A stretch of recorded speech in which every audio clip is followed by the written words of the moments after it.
welcome into today's video. I do want to apologize in advance. I think I'm coming down with a cold, so I do apologize for any sniffling, sneezing, or just, yeah, but, probably gonna keep continuing checking out the planets. I'm trying to leave dealing with Saren to, like, the very end. I'm hoping to maybe try and finish it today, but we will, I guess, have to wait and see, but so I'd left off, I had finished in Hercules. I don't remember if I went to Pharos or not. Or not Pharos. Theseus is what it's called.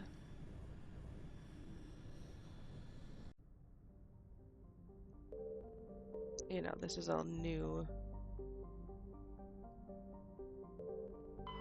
So, alright.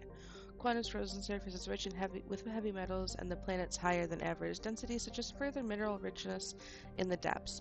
The atmosphere is composed of nitrogen and carbon monoxide.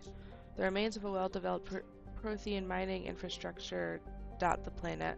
Abandoned mines are connected to dead cities by collapsed maglev lines.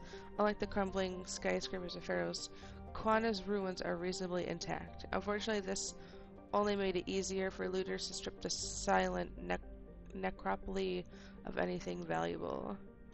We found a light metal deposit of cobalt. And we have Logan.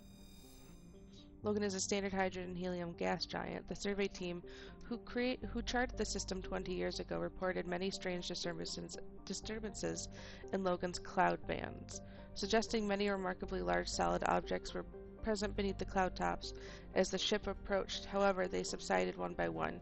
These disturbances have not been reported again. Okay. Saitao is shrouded by a high-pressure atmosphere composed of carbon dioxide and sulfuric acids. The surface is composed of geologically young plains of volcanic basalts and rhyolites, with high concentrations of carbon and radioactives. Saitao is rapidly volcanic. A dozen supervolcanoes, 50 to 120 kilometers wide, are erupting across the planet. Saitao's carbon content and constant volcanism make natural diamonds plentiful, if extremely costly and dangerous to recover. Sharing. Sharing is a standard hydrogen helium gas giant. The atmosphere contains traces of ammonia, methane, and surprisingly large amounts of water vapor, making the atmosphere a striking mix of browns, blues, and whites. Of Sharing's 60-odd moons, 2 have diameters of over 3,000 kilometers. Both have signs of former Prothean development, suggesting Sharing may have been mined for helium-3. The planet Sharing displayed some strange readings while being scanned. Chief Engineer Adams pinpointed the source and located a strange object. Talia and Adams brought it on board and spent hours taking it apart. The purpose of the object is still uncertain, but it was Prothean in nature and contained a Prothean data disk. Very good. So then Pharos will most likely be the one we can land on. The Exogeny Corporation has founded a pilot colony on Pharos to explore the Prothean ruins that blanket 2/3 of the planet's landmass. The atmosphere is fouled with dust. Terrestrial travel is hampered by crumbled debris dozens of meters deep. There are indicators that Pharos was a much colder world in the past. Pharos has 2 large moons, Orkan and Vardet. Okay. Not to be silly. But is this where I need to go? No, Ilios. Okay. Because I didn't want to, like, accidentally go onto a planet that I needed to be on for the last main mission.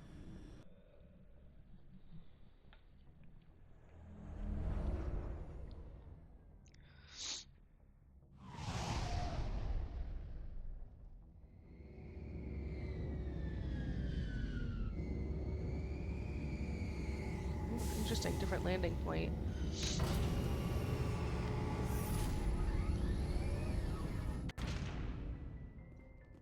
Okay. We'll head up here.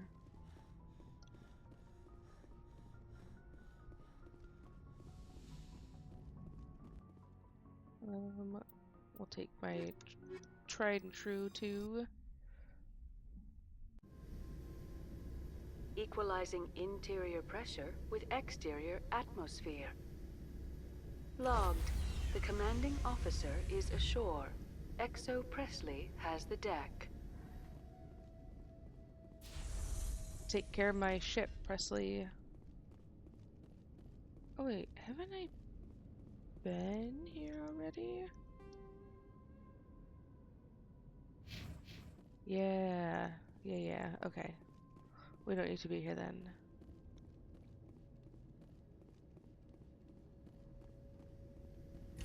I forget that's Zeus Hope, so we've already done this place. Stand by, shore party. Decontamination in progress. Logged. The commanding officer is aboard. Exo Presley stands relieved. Thanks, Presley, for holding down the fort for all of like a minute. Okay. Let's back out of here. And now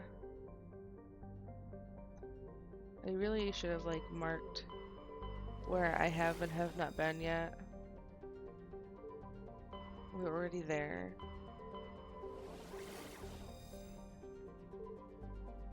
I don't think I've been on this planet. Or this system, I should say at least.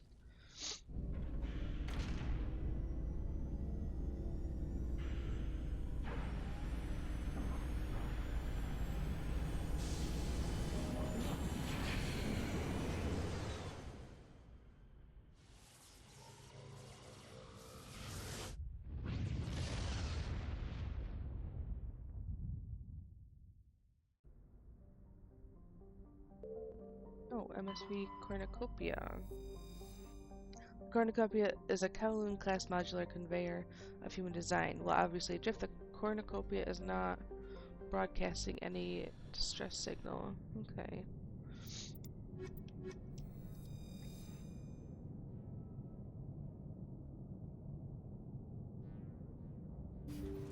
I didn't realize I had to open the door myself. I don't remember being here, but this also feels familiar. But I also don't remember a ship that had like all of the little like dust fuzzies floating around. Oh! Yes! The ship's probably crawling with them.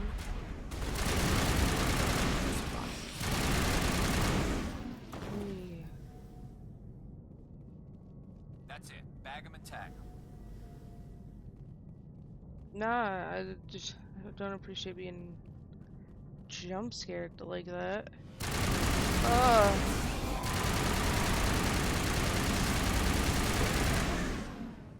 Should be one more.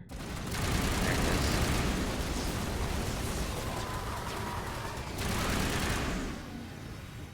Oh.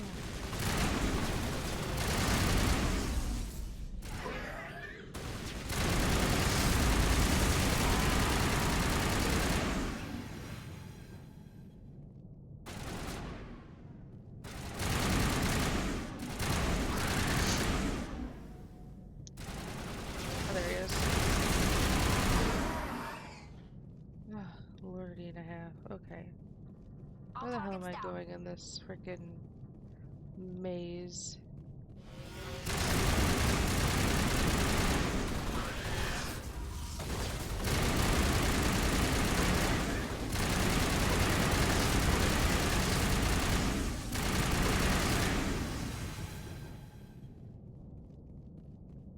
Area secured.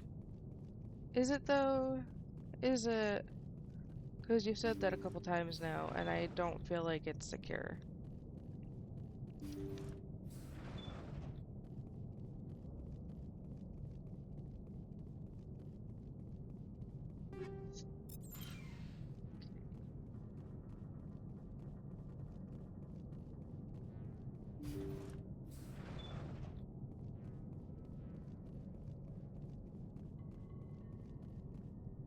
I was not expecting to walk into, like,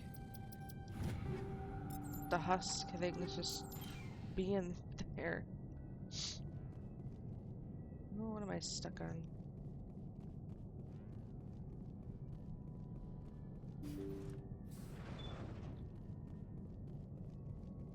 According to the log files, the ship was out near the Perseus Veil. Looks like they found some kind of alien artifact. They brought it on board, and then... This is really weird, Shepard. They plotted a course straight into the Perseus Veil, like they wanted the Geth to find them. That artifact let Sovereign Seems like they subvert their did. free will, Yeah. like he did with Saren. Why else would they fly into Geth space? The entries don't make a lot of sense after that. It's like the captain's mind was falling apart. I don't see anything about how they got back into human territory. The Geth turned them into husks and left the ship where someone would find it, trying to show us what happens to anyone who goes into the Veil. Seems like it.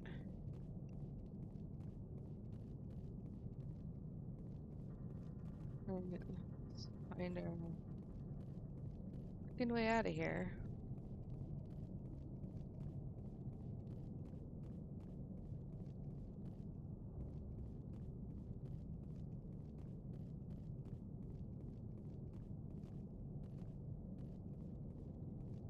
I think it's, yeah, there we go. Time to get out to here.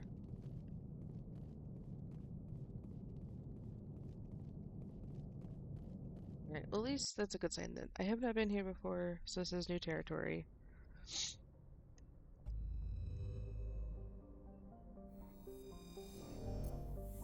Alright. Antida is a standard hydrogen-helium gas giant. Its atmosphere is darkened by traces of sodium. It is one of relatively few planets known with an orbital period of more than a millennium. Scans of Antida revealed a group of defunct turrets orbiting the planet. The recon team carefully retrieved one of the turrets and brought it on board. Tali dismantled the weapon and found it was marked with a Carthan outpost insignia. Okay.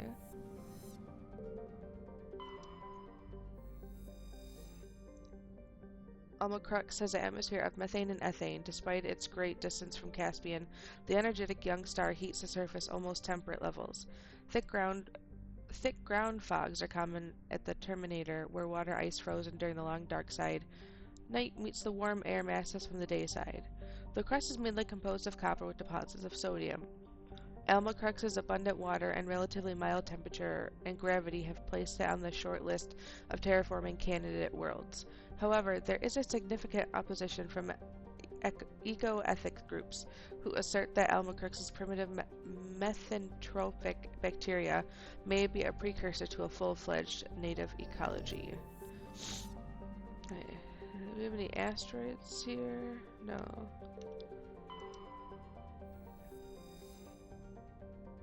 Klotanka is a large but low-density terrestrial world with an atmosphere of nitrogen and carbon monoxide. Its crust is composed of sulfur and unremarkable silicates. Occasional deposits of heavy metals, usually the result of meteor strikes, dot the surface. High-speed winds, powered by the hot blue star Caspian, present a constant hazard. Atmospheric entry is hazardous, and EVAs are discouraged. We found a heavy metal of iridium. And then we have Farnuri. Farnuri has a trace atmosphere of carbon dioxide and helium. The surface is mainly composed of silica laced with iron oxides, indicating the world has an oxygenated atmosphere at some time in the past.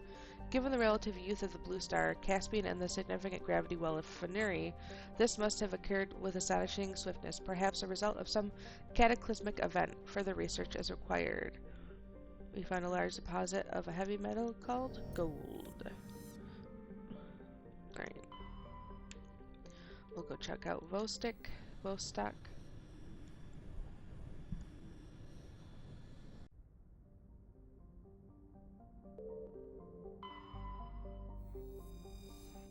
These ones sound familiar.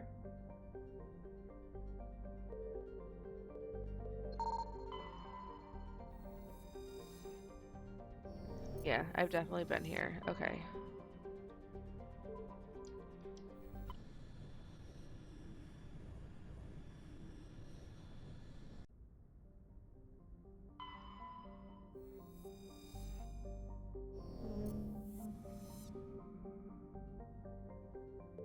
Ooh. It's funny because I can tell I've been here because pretty much all the asteroids always have something. Something. But I feel like I haven't read these guys.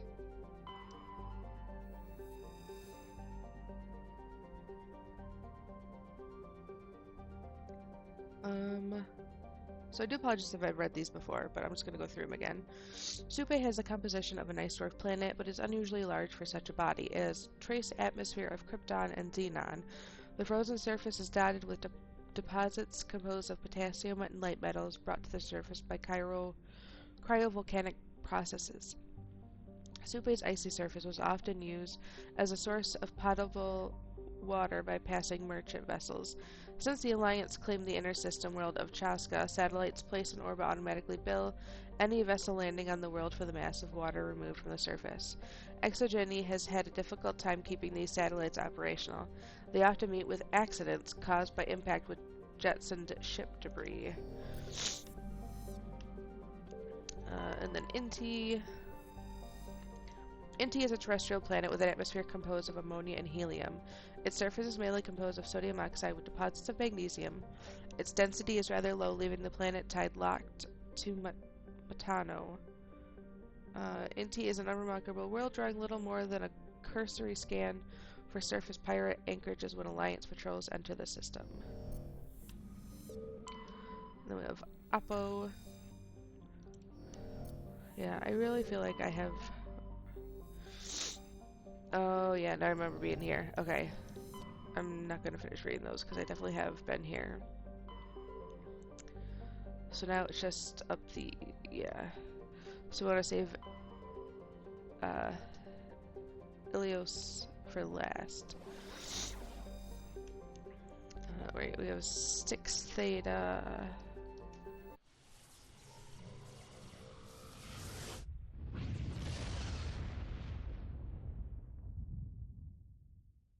Commander, we've got an incoming distress signal. Patching through to you. Mayday! Mayday! Mayday! This is Lieutenant Marie Durand, 314th Infantry, Alliance 10th Frontier Division. The listening post has been overrun by unidentified hostile life forms. Request immediate extraction.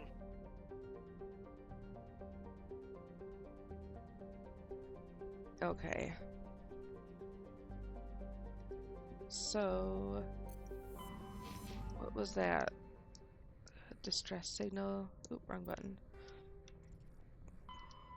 Head to the Urber system in the Stax Theta cluster. Investigate listening post alpha on the planet Netmos. Okay. So we'll go here. We'll do that one last. Wormani has only been visited by a single unmanned probe. It is a standard hydrogen helium gas giant with large formations of water vapor clouds in the upper atmosphere. Scans of the planet Wormani turned up a few odd readings. Chief Engineer Adams fine-tuned the scans and discovered an automated repair drone in orbit. Tally and Adams brought the drone on board to dismantle it and find a Prothean data disk. Very nice. Chofin is an unusually small hydrogen-helium planet, or helium gas giant, with traces of sulfur and hydrocarbons in the atmosphere. The Alliance Voyager ship Ibn Battuta reported inconclusive evidence of hydrocarbon life in the deeper layers of the atmosphere, over 1,000 kilometers below the cloud tops, where pressure compresses Chofin's hydrogen into a helium state. Proof of life in this environment would prove many long-standing theories. Unfortunately, only a probe with extremely expensive mass effect generators could survive the crushing pressure long enough to send back useful data, and the probe would be lost in the attempt. Simple expense makes investigation doubtful. See if there's anything in the ring. No. So we have Quaji. Quaji is a terrestrial planet with an atmosphere of methane and ethane. The surface is composed of silica with deposits of uranium, and heavy metals. Clouds of water ice crystals are common. Quasi skies are full of fine silica dust from the surface.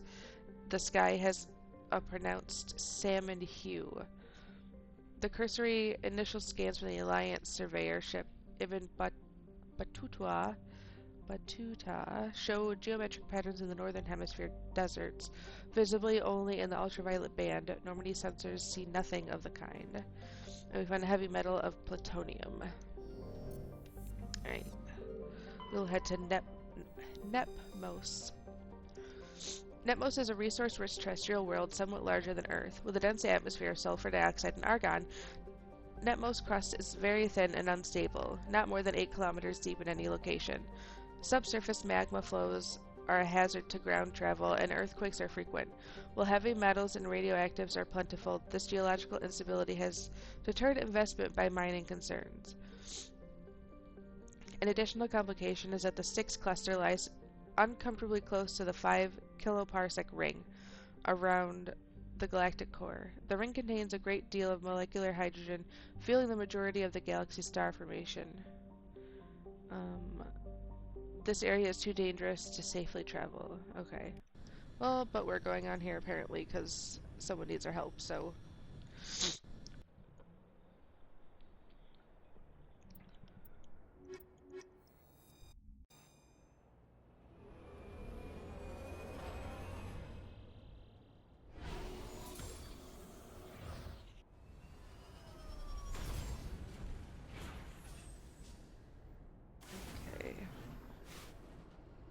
Let's check out the map. So a few things. We'll go up to this anomaly up here.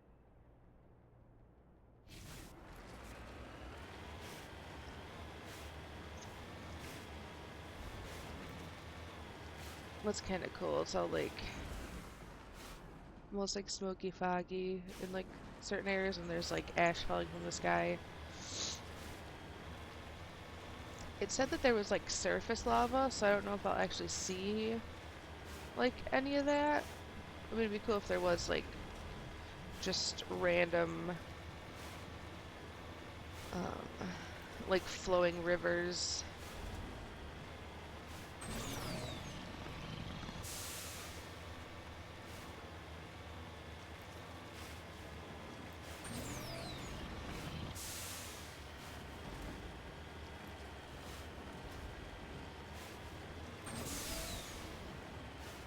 Okay, whatever it is, it's up here. Slightly to our left.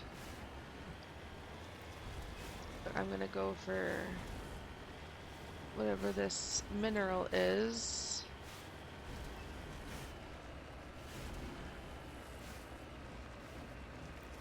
There it is. What do we got? Uranium.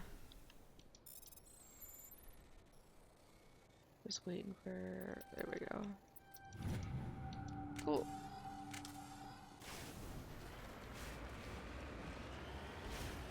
And then... Oh, that's like a deep mining hole?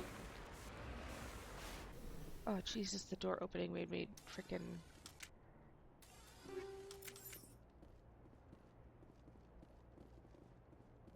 Made me like jump partially. I think part of me was expecting like someone to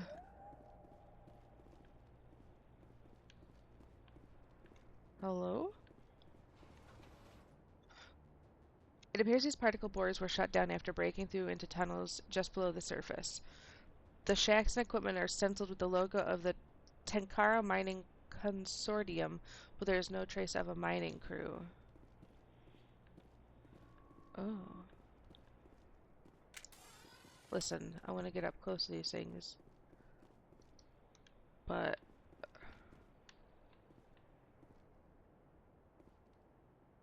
Okay.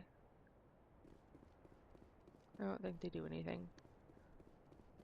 You can never be too safe or sorry.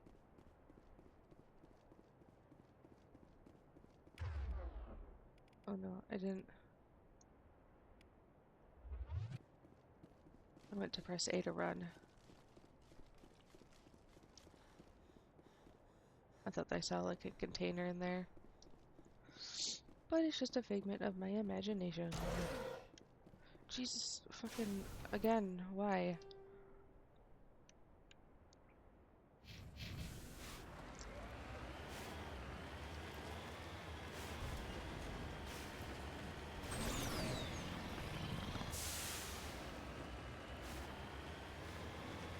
Okay.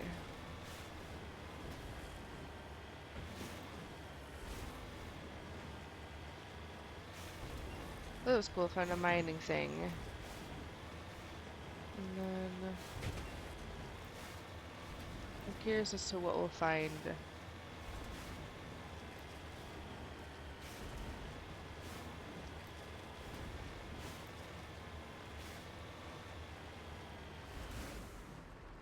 Oh, I keep hitting the wrong button. What does it say it was? I can't, but there's source debris, a listening post. And this says it's an anomaly.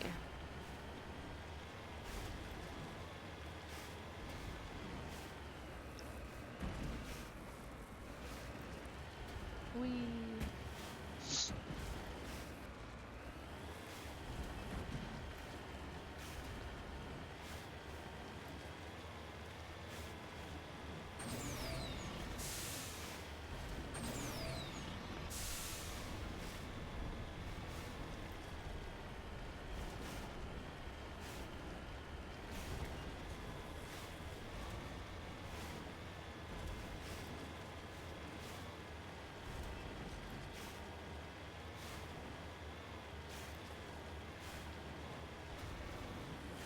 What is...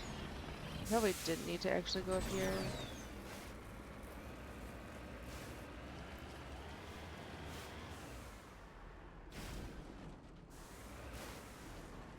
What's down here? What a... freaking...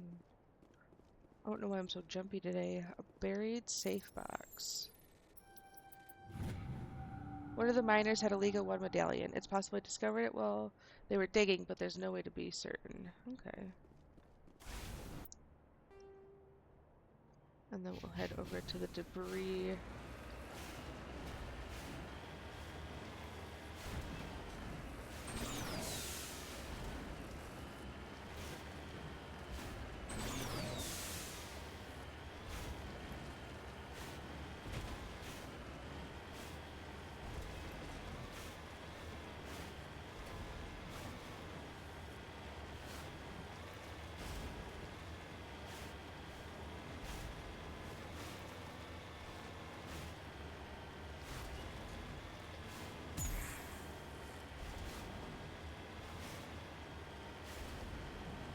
I feel like my brain today is not functioning correctly.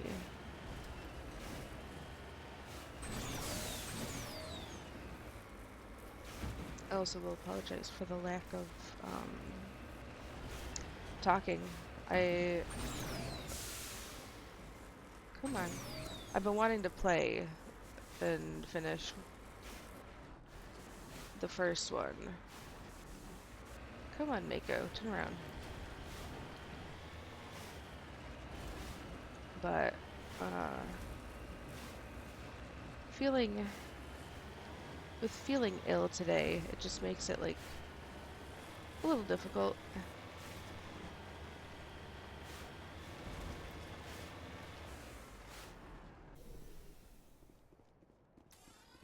Alright.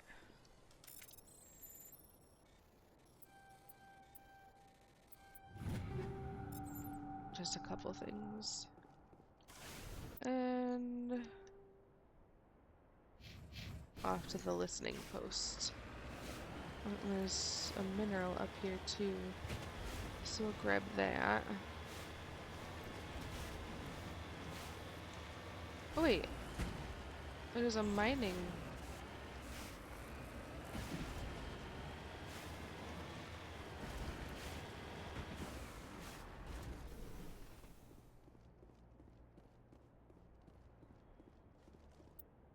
What was the... Oh, it says investigate the listening post, but... Okay, so this might be something we'll have to come back to.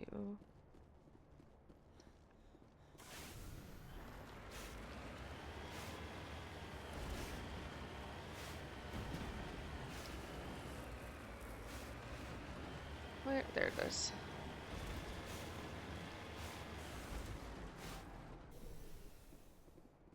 Some more titanium. Go. What are we doing on, like... Well, we did something.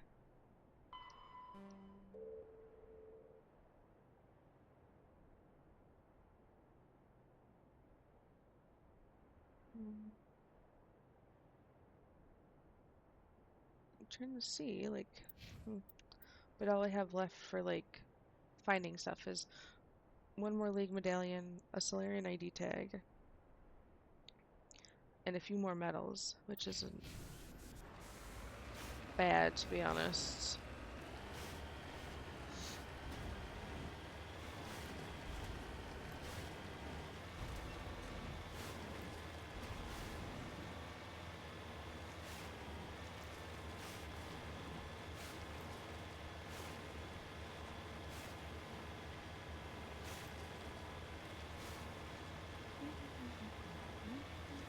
Oh. There's enemies ahead.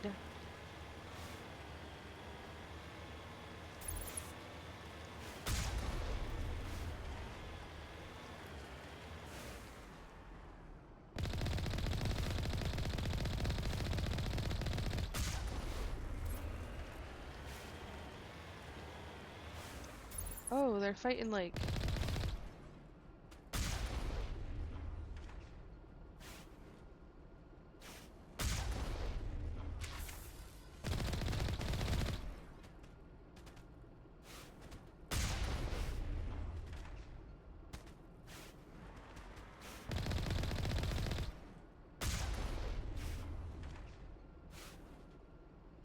Oh, buddy.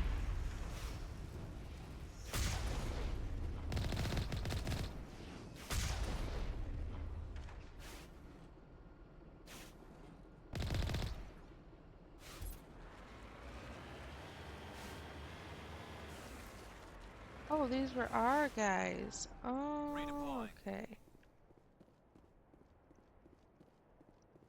I say we get the hell out of here. First Lieutenant Durand, ma'am. 3rd Brigade, 14th Infantry Regiment, and I am damn glad to see you. Shepard, Normandy, give me a sit rep. They dropped us here a few months back. We get supplies every couple weeks. We didn't see anything local that was more dangerous than lichen. Yesterday, these animals started coming out of the ground. No idea where they're from. This is what's left out of 90 men. I'm the ranking officer. We do have a ship in orbit. We could bombard them. Wouldn't do much good. They're moving around deep underground. The only time they come near the surface, and they're right on our position. You bombard them, you take us out too. Why are you out here in the first place? There's been a lot of pirate activity in this cluster. We set up a chain of listening posts in the local systems, in case they have a staging base. They're not animals, they're a sentient species. You study history? They're called Rachni. Never heard of them. Can't say I care. What we just fought was a probe. Our seismic sensors are picking up a crapload more on their way up from underground. We've got 5 minutes, tops. Okay. We might be able to hold them off if we were at peak, but you can see the fighting's busted this place up. Well, do what you can to secure your position. We'll see if we can get some of your defenses operational. Aye, aye, Commander. You heard the woman. Everybody pool magazines and grenades. Take a leak and a drink while you can. And if anyone wants a smoke, it's as good a time as any. Okay.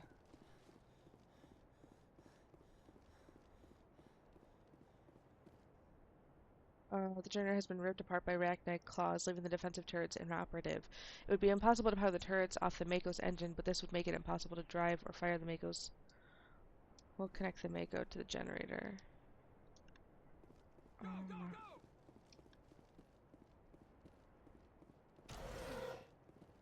Is there anything in here?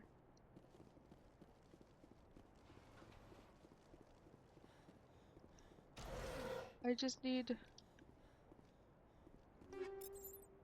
Okay.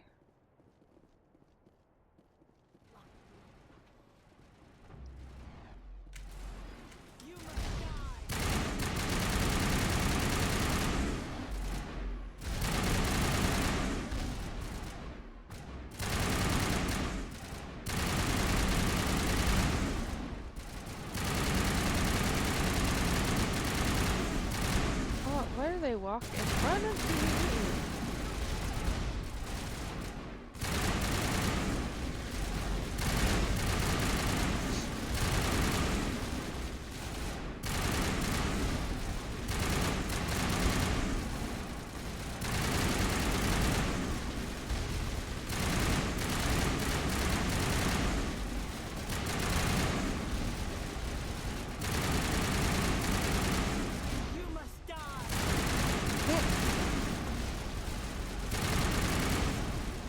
Okay. Well.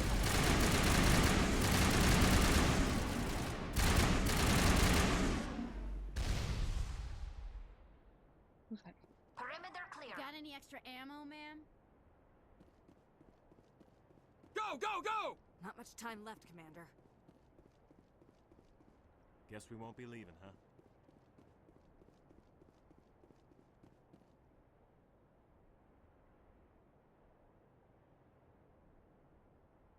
I guess we're just You lead. sitting. I'll follow. You must die! Lady, there isn't even anyone out there yet.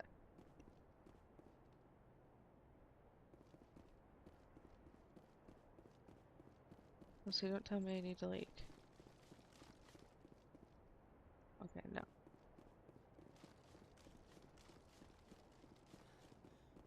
I will destroy you!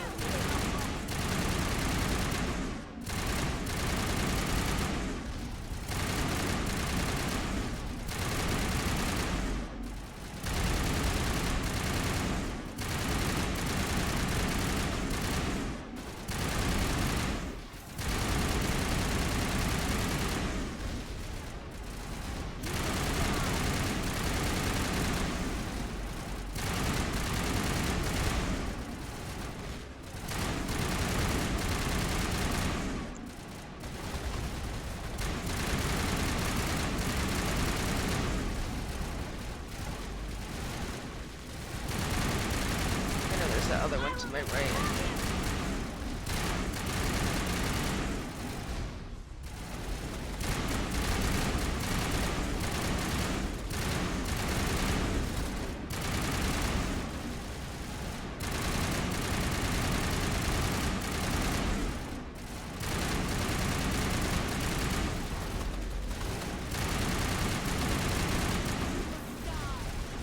Oh, geez, they got a little too much effort.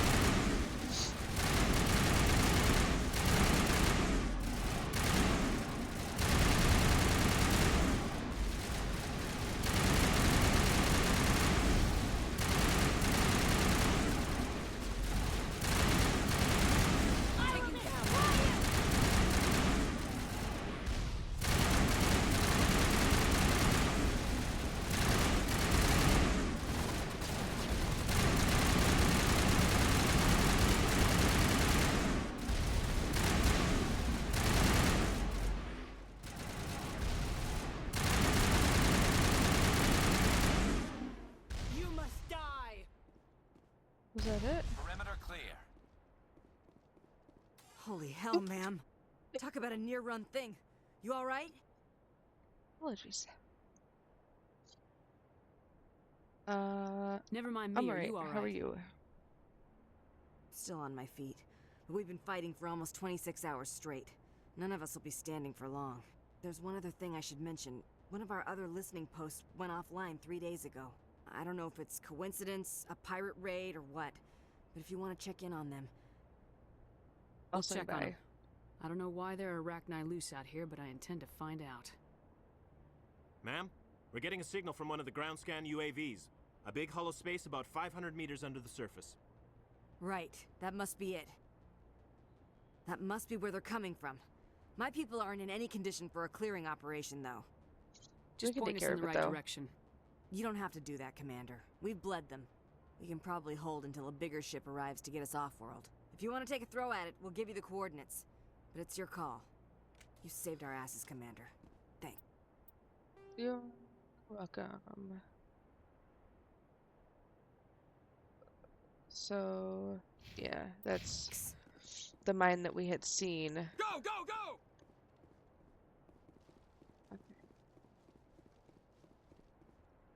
We have to disconnect the Mako.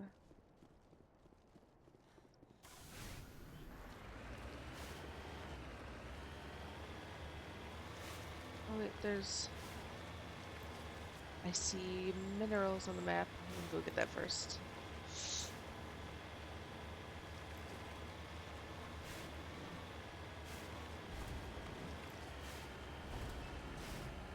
It doesn't look like gold. Platinum. Or palladium. I saw PA and I was like, it's platinum. Okay. Now we can head to the old mine.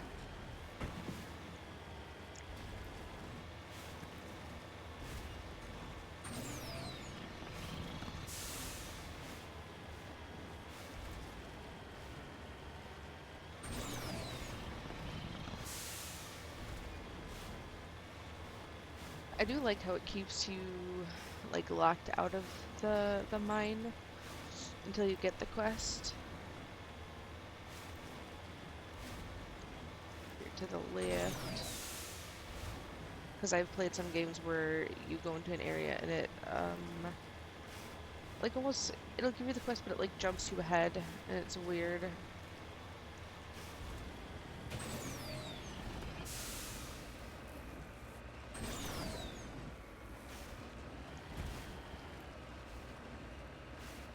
There it is. I meant to jump, and I did everything that I didn't want to do. Alrighty.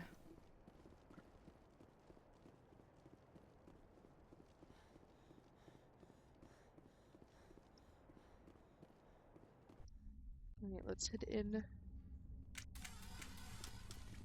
I'll get my weapons out, because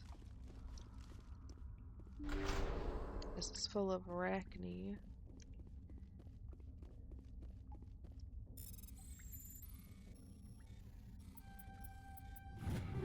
I'll take all of those.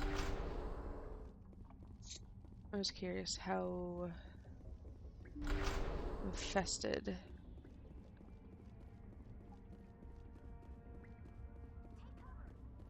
Well,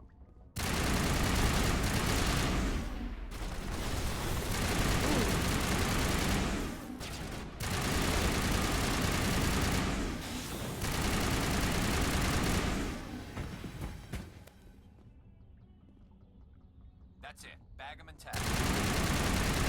it is not it, good buddy. All targets down. No, I'm pretty sure there's more.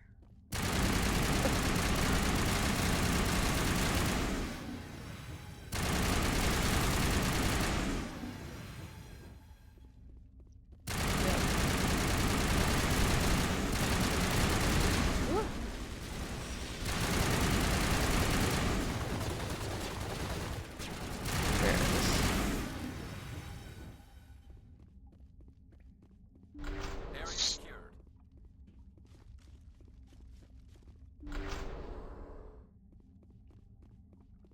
Ooh.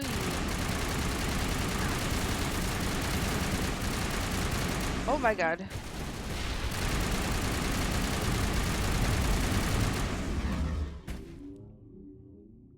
Oh, Area secured. we did it. I think. There's probably 2 other things we need to get to.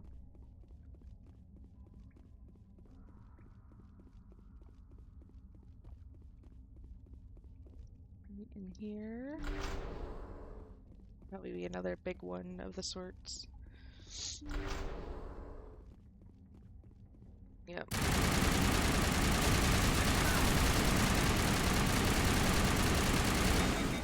Get down!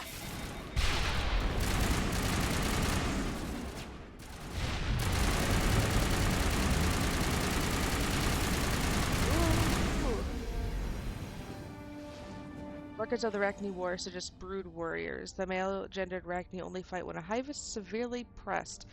It's safe to say you've eliminated the Rachni on Nepnos. Very nice. Okay, let's heal us. So we all stop taking damage. Oop. Thought I could get it crossed it quick enough. I just want to see what we got for equipment for everyone.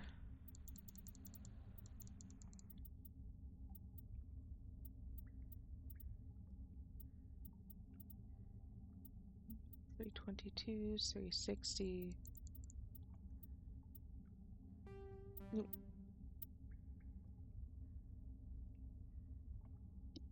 Excuse me. Oh, why do I have a... We'll change this one. 7% damage. I might go with this one. We've gotten any more? No, that's crappy armor. I don't think we have anything. Oh, we have a medium. It's not that great either. That's the same Corian one she has on now. And that one's just crap. Okay.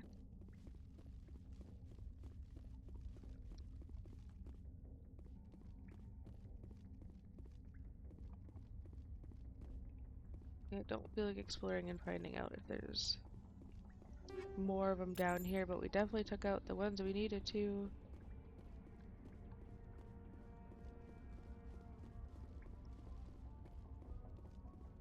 So,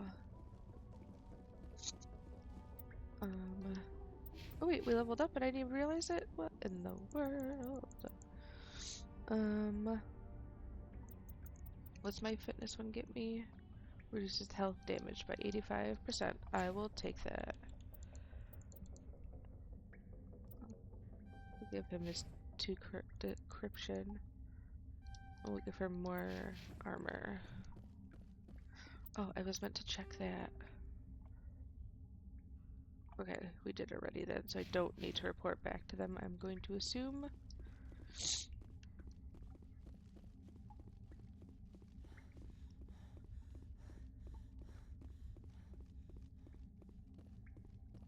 Let's go ahead and head out.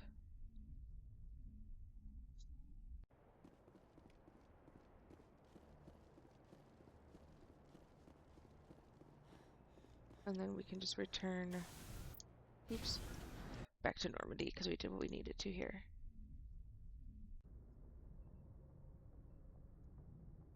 Alright.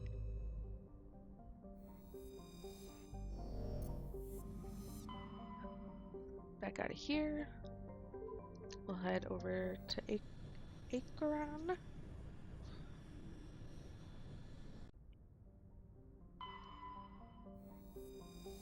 Okay, Farthrul. A modest terrestrial planet, Farthrul has a thin atmosphere composed of carbon dioxide and chlorine. The crust is mainly composed of sulfur with deposits of nickel. The terrain is extremely rough, a patchwork of craggy, overlapping craters dating back to the formation of the solar system. Farthrul is tidally locked to the star Archeon. Acheron? The day side has never fully been mapped.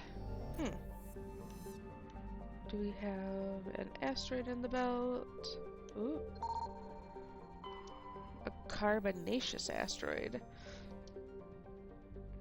It's discovered since a battle while scanning an asteroid field in the Acheron system. A small recon and recovery team led by the navigator Presley has been able to determine that many of the ships were marked with the Epirus colony insignia. Okay, this one's what we'll land on. Grozlgen. An enigmatic rock and ice planet, Grozlgen has a thin atmosphere, carbon dioxide, and ethane. The surface is composed of frozen water and chlorine. We found a light metal of magnesium. I have this guy over here. Though exceptionally large for terrestrial world, Imanea is composed of water ice and with a core of various carbonaceous compounds. It has a density only half that of Earth and an atmosphere of nitrogen and carbon monoxide. The surface is composed of surprisingly pure water ice with a high albedo.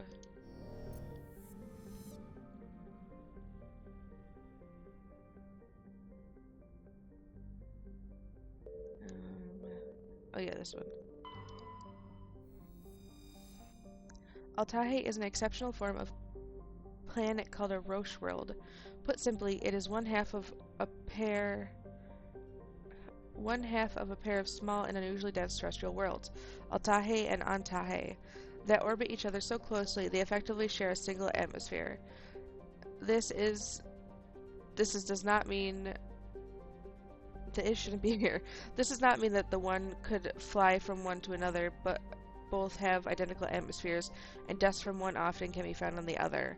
Both worlds share an atmosphere of nitrogen and ethane. The surface is warm and mainly composed of silica dust and dark basaltic rocks, with extensive deposits of heavy metals and radioactives. Tidal effects from the Antair create constant heavy wind.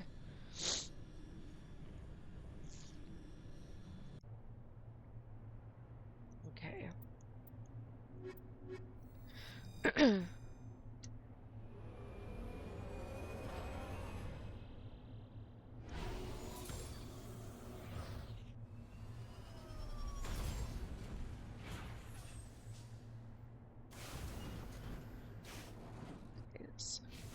It's windy. Oh, we just have the one.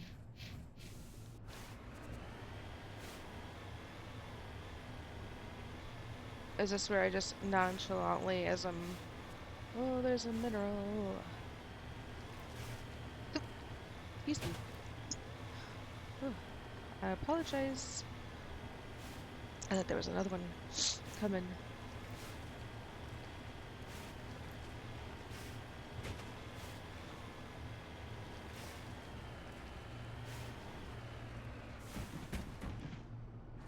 I feel like whenever I'm like sick and it's mainly like nose, like all congestion, and you sneeze and it just feels so good to sneeze. Found a rare element of samarium.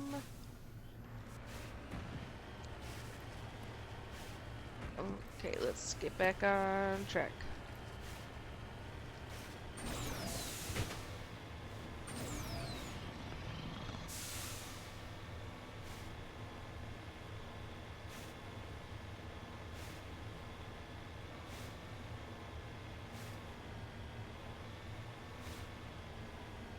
Oh, there's more over here. I'm getting sidetracked now, which is fine.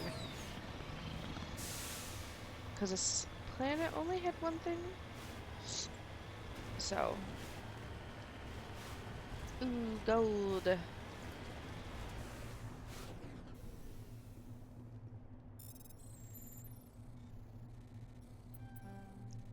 Rude.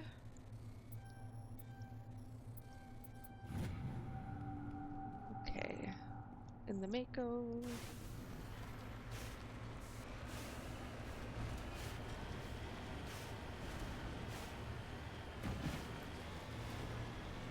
So looking forward, so I've been asking my partner a bunch of questions about, like, you know, what can I expect to, like, see in the second one, and he goes, it's a lot less like planet hopping. So I was like, okay, that's kind of cool, you know, not that I have an issue with it, but it feels very redundant, you know, traveling back and forth like to the planets and stuff. I know that it's a bad thing.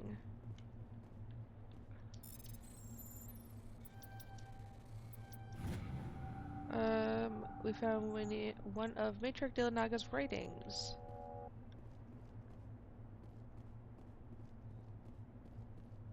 Why did it make that, like, sound?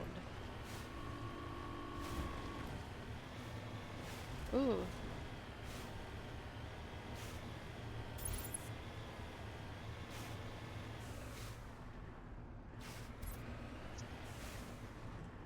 Okay. Yep, there.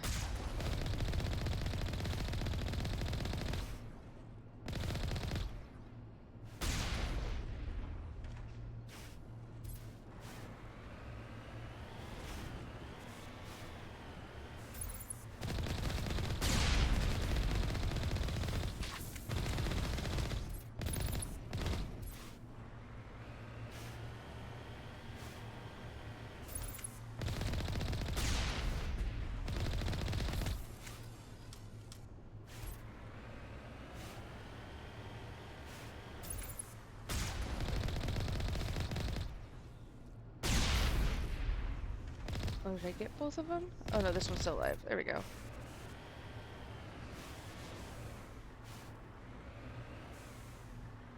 Well, where's the entrance to this thing?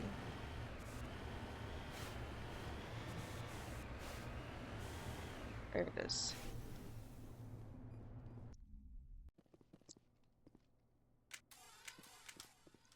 Part of me feels like I'm gonna oh.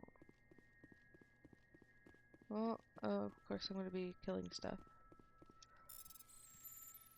Oh, hard decryption. Oops, that's not what I wanted.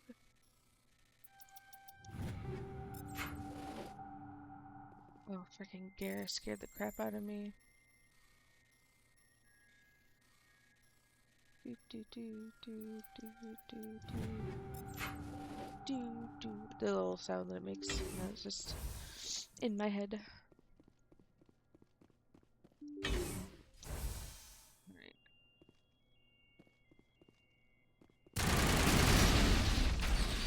Oh.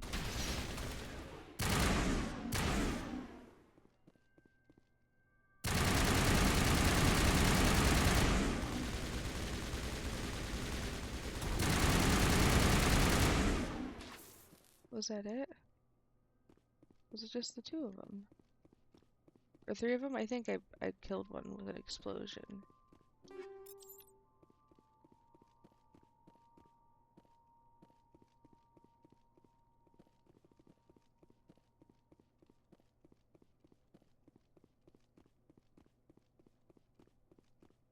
I feel like I could expect more.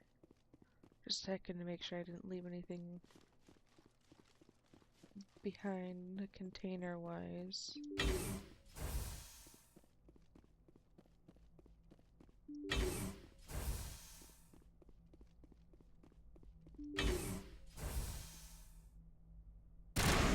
What are those?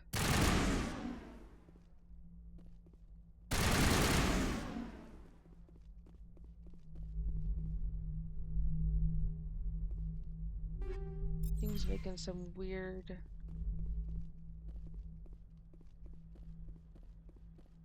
According to this, they received a supply ship just 2 days ago. The Rachni must have attacked since then. Tell me about that supply ship. This planet is supposed to be uninhabited. The Rachni didn't come from nowhere. One moment. These things are drones, dispatched at irregular intervals from different depots to reduce the likelihood of tracking. I have it. This one came from Argos Row. There may be Wherever more it is, than... there's probably more Rachni there. Let's get to the bottom of this. Yes, Commander. The Rachni infestation on Altahi seems to be the result of a supply drop from Argos Row. The logs downloaded from the freighter should allow you to backtrack the ship's course to its origin. Okay.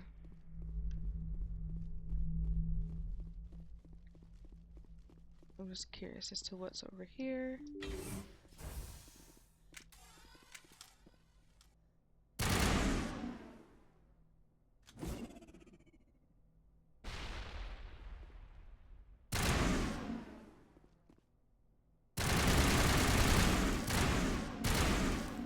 I don't know what they are. I don't want to know what they are. Actually, we can get... Okay. I thought it would have been something... I don't know, harmful. I feel like I was scared for no reason.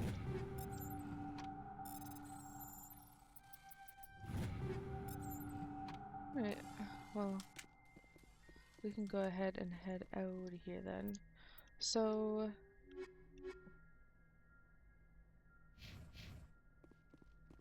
It says to backtrack ourselves.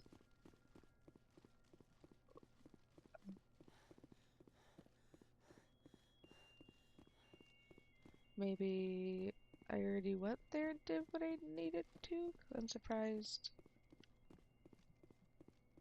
And have like a side quest mission.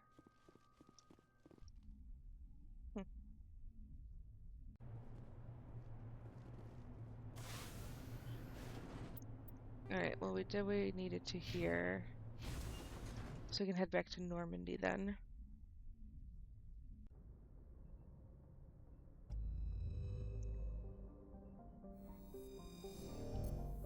So you can get the heck out of here. And then we have the Kepler Verge. Is it just the one?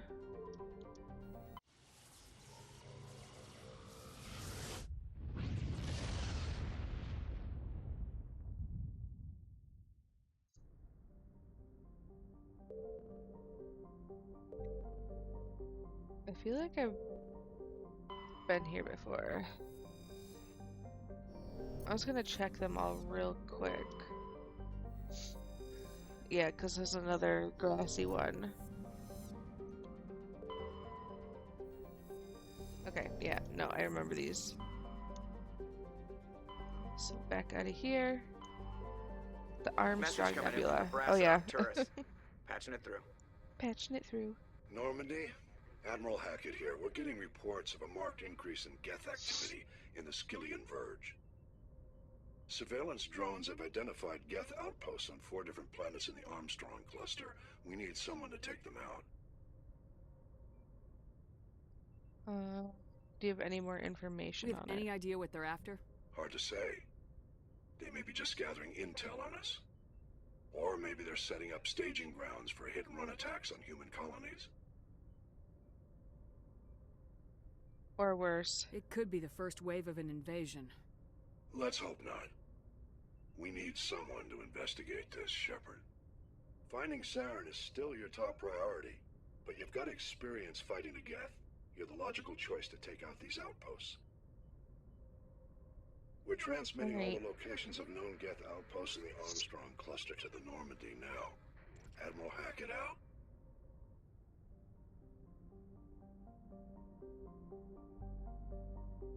Okay.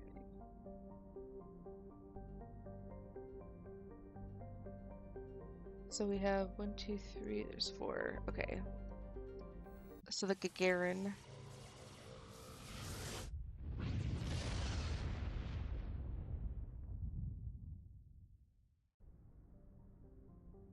Alright, so Solgaris?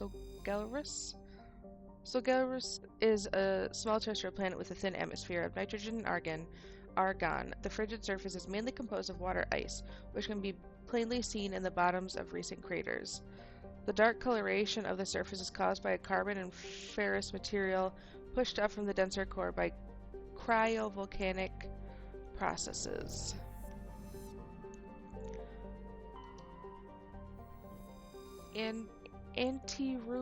Antirumgan is a small rock and ice planet with a trace atmosphere of methane and ethane. The frozen surface is mainly composed of carbon and the deposits of calcium. Antirumgan has been used as a crude anchorage for Terminus pirates for many years. The shells of temporary dwellings blasted by Alliance frigate patrols dot the surface. Wow, I cannot speak today.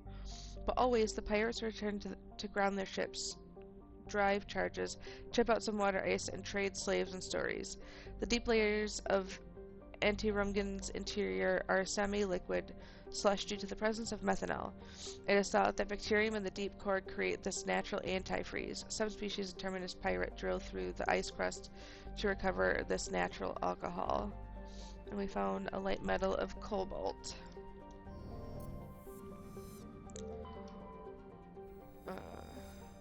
Junthor is a large terrestrial planet with a thick atmosphere of carbon dioxide and chlorine. The surface is mainly composed of aluminum with deposits of nickel. Surveyors found the ruins of technical civilization near the equator, evidently the colony of an ancient spacefaring race. The ruins had subsided to almost nothing, merely wind-hollowed husks of arcologies and other megastructures. In the center of the ruins was a single column whose inscriptions defied translation for several centuries.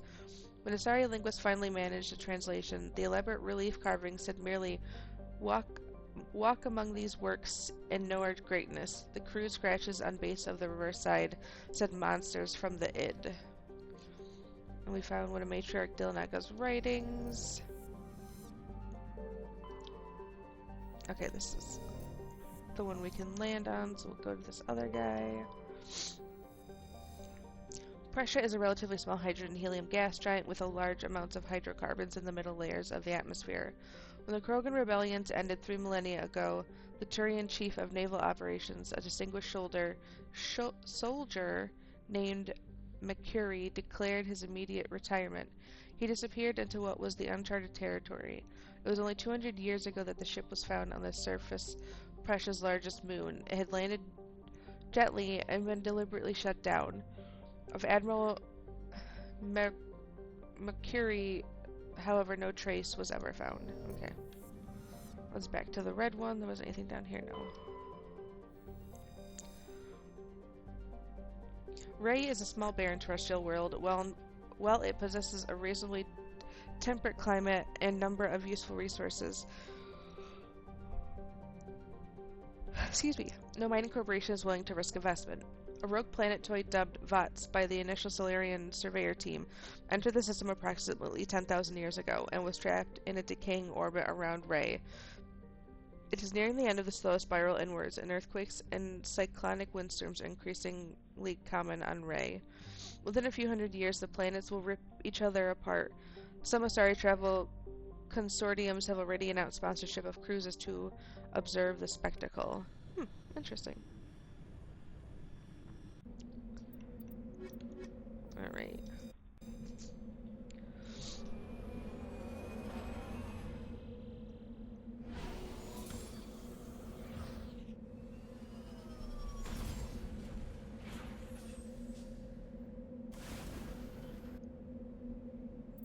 Okay. Eliminate all Geth outposts identified in the Armstrong cluster. Okay. So where do we need to go? We'll go this way and work our way along everything.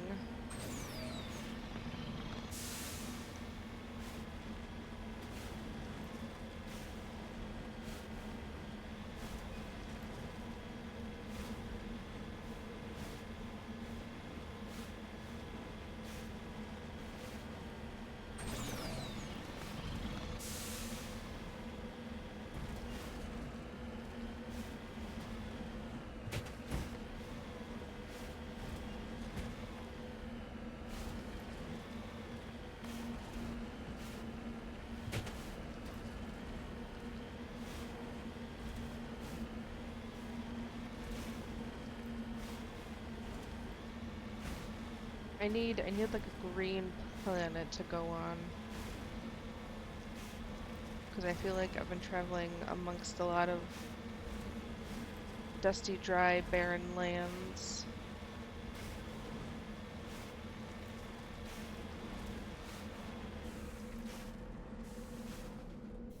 Okay.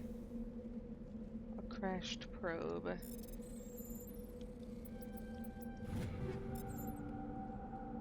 Okay. Overrun research outpost? Okay.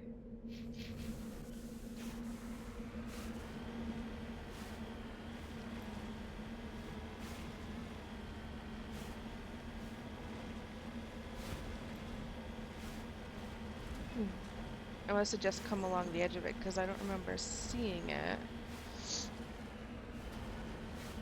And there's a mineral.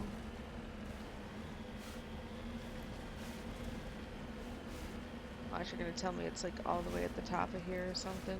Yeah.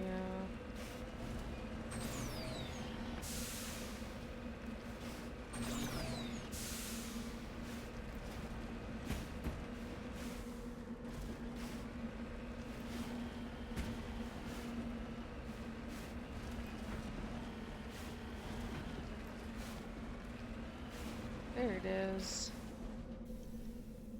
Okay. Let's get the thorium. That was rude. I thought I was gonna make it across. There's Mako. I was like, where is it? How are we doing then on the scanning? So 1 rare earths, 4 light metals, 2 heavy metals. Okay.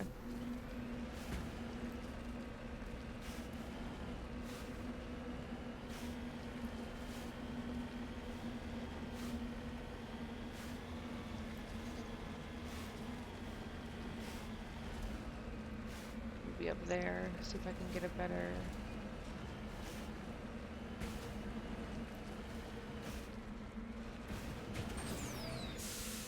Oh, that was not what I wanted to do.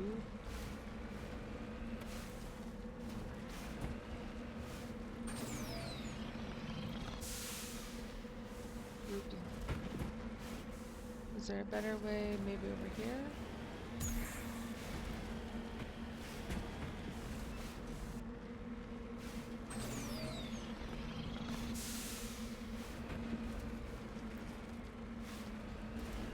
Yeah, there we go.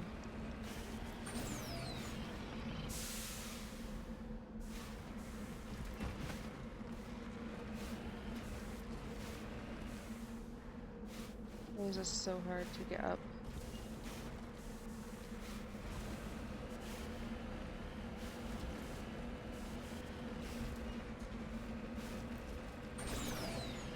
There we go.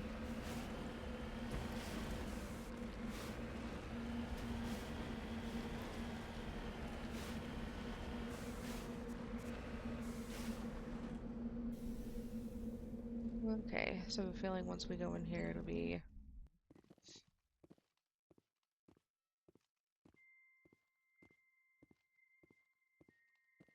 probably be enemies.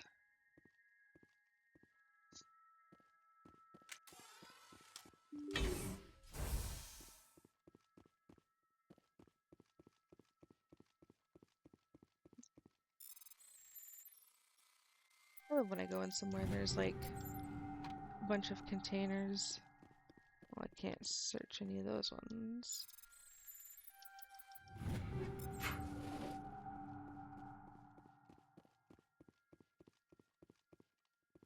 Well, that was it, just the 2? That's kind of rude.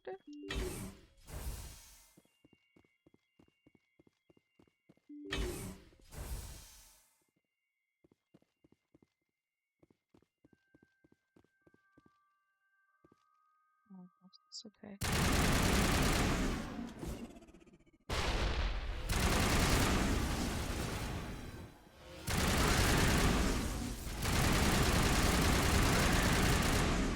Ooh.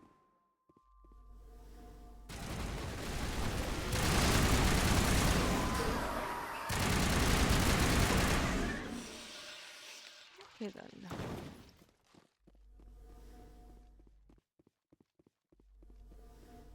Anyone else? No? Okay.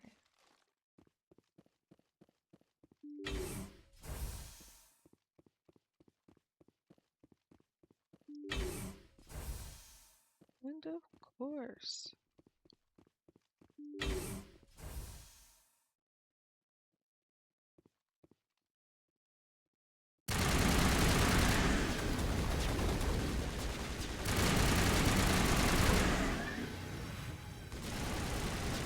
Oh, the other door opened.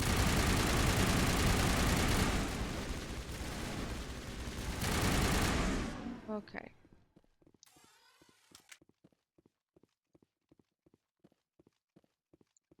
Pretty sure that was everything.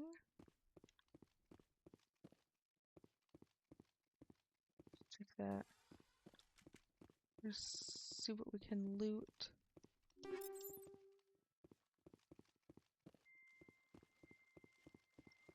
There's still 2 in here. Oh no, that's somewhere else.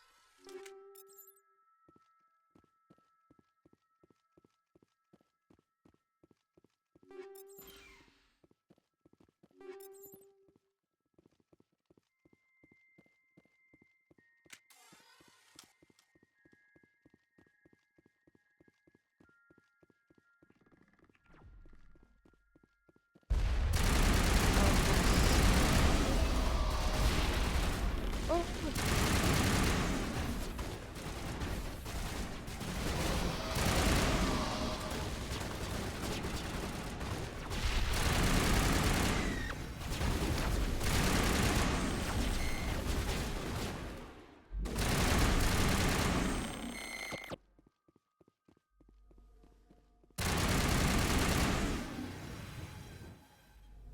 Was that it? Oh, no.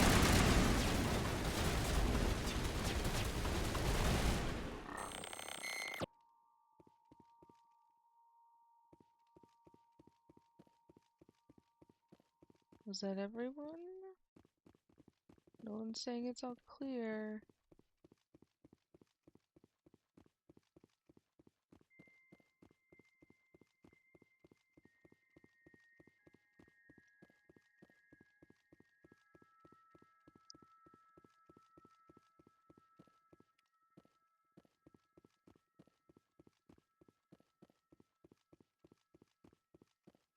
So pretty sure that one guy like glitched himself.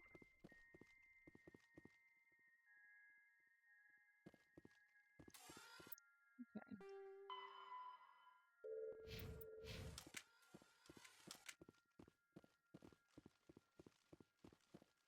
Okay, pretty sure we did what we needed to here.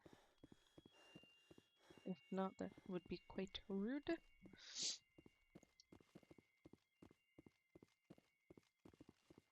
I think we got everything we needed to here, so we can leave the building.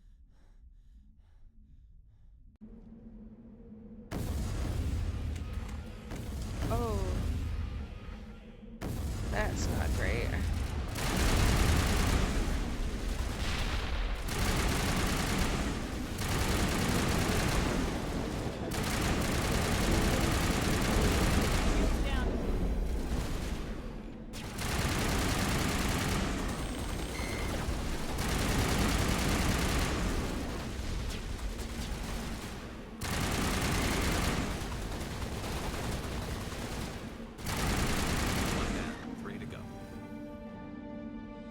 Okay.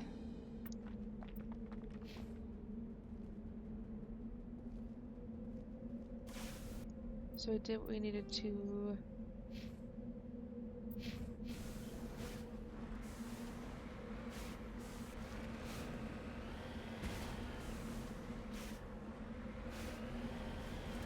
Oh, these stupid pole things. We'll just go check out the anomaly.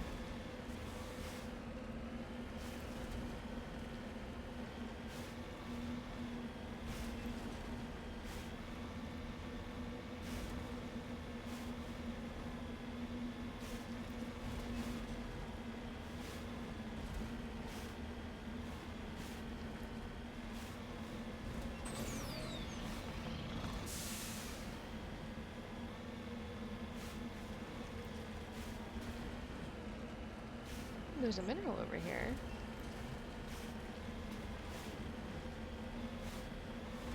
Okay. At least it can't be a thrasher. Oh, there's something else over there too.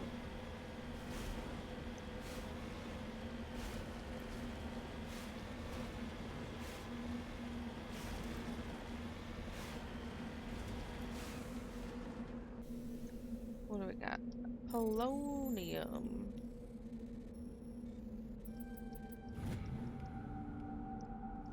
Oh, let's get in here.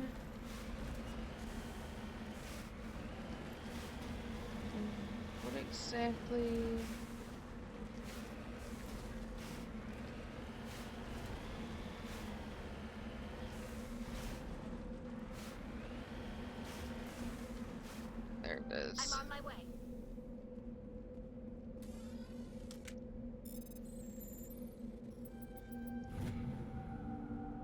We got the last League medallion. Oh, we finished the rare earths for this one.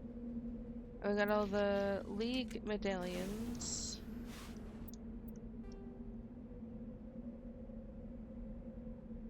Isn't there?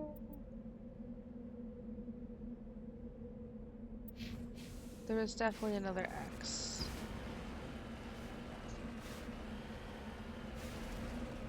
It was like up this way somewhere.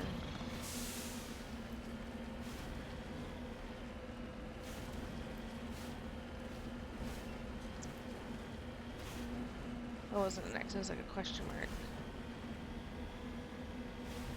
Oh, there's a base. Oh, but is this gonna be a Thrasher?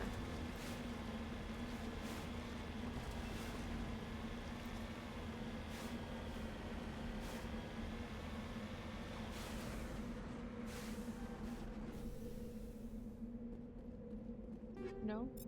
Okay. Scavengers who made this camp are gone. They seem to have abandoned it abruptly some time ago. Alright, well we did everything we need to here, so we can go back to Normandy.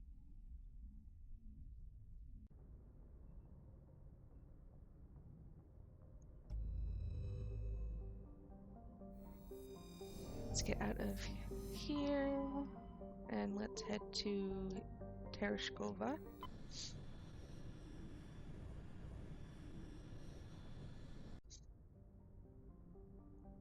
Alright. Malinar is the second of Tereskova's outer worlds. It is essentially a rock of unremarkable ores with some deposits of water ice, but no minerals of value. The frozen surface is composed of silica. Like the gas giant Solmarlon, it is thought that Malinor formed too close to the Tereshkova stars and was thrown outwards by gravitational effects. Computer modules suggest it will be ejected from the system in a few 100,000 years. Interesting.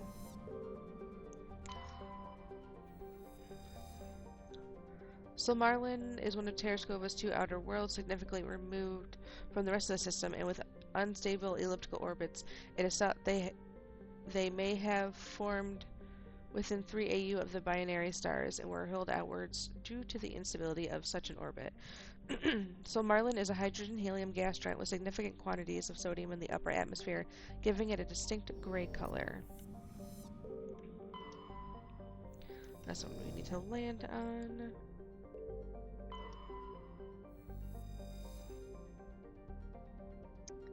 Thegus is a terrestrial world with an atmosphere of chlorine and krypton.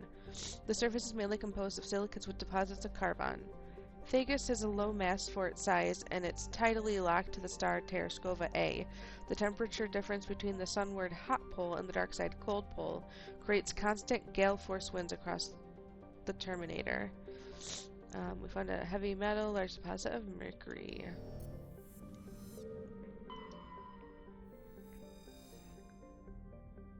Patamalris atmosphere is very similar to Venus in terms of pressure and temperature. Unlike Venus, however, Patamalris atmosphere has a significant quantity of oxygen, both free and bound in sulfur dioxides. The surface is largely composed of magnesium with deposits of carbon. It is possible, if unlikely, that simple life may be developing on Patamalris. Computer modeling suggests that the powerful solar winds from the Tereshkova stars will blow off Patamalris atmosphere in a few million years, lowering the temperature on the surface to the -70s. Small deposit of iridium. What do we got here? Ooh, it's like pretty in purple. Hunsalra is a small hydrogen-helium gas giant. It has unusually large amounts of nitrogen in the upper atmosphere, which glow purple when ionized by the solar wind. Hunsalra's convenience as a place to dump drive charge has left its orbit littered with debris dumped overboard by visiting crews. Is there any... Ooh. Check the asteroid. Among the items discovered, a League of One medallion. Very nice. Okay, so it was this one. Antibar is a cold terrestrial world with an atmosphere of methane and argon. Its frozen surface is mainly composed of iron with deposits of magnesium. The world has been noted as a possible target for long-term terraforming. If the atmosphere could be increased to the thickness of Earth, the global average temperature would rise by 10 degrees Celsius. Antibar's combination of low temperatures, high-speed surface winds, and low visibility make it dangerous to explore on foot. Well, good thing we're going in the Mako. And very minimal on foot traffic.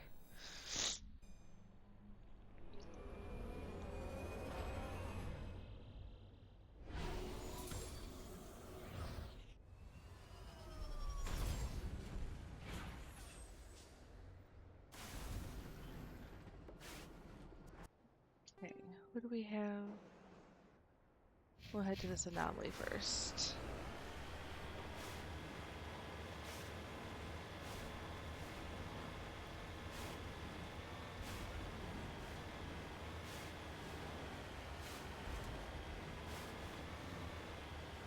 Oh, there's a couple things over here.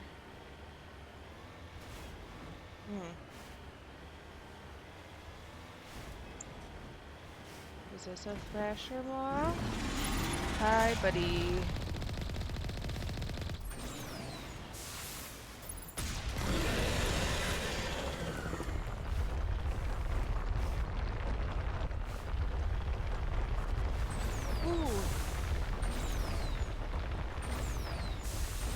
I wasn't in the mood.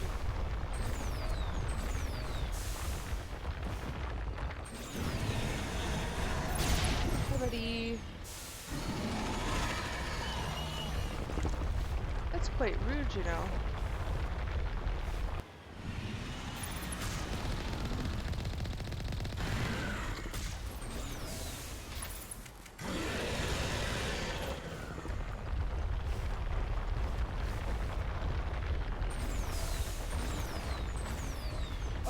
Okay.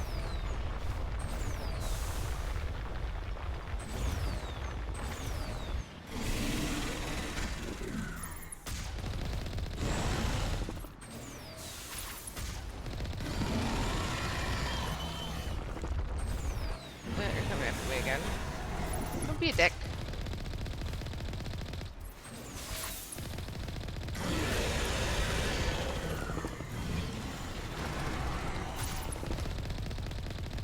Yep, there you go.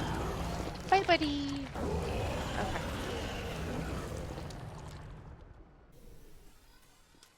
Oh wait, is something... Oh. There we go.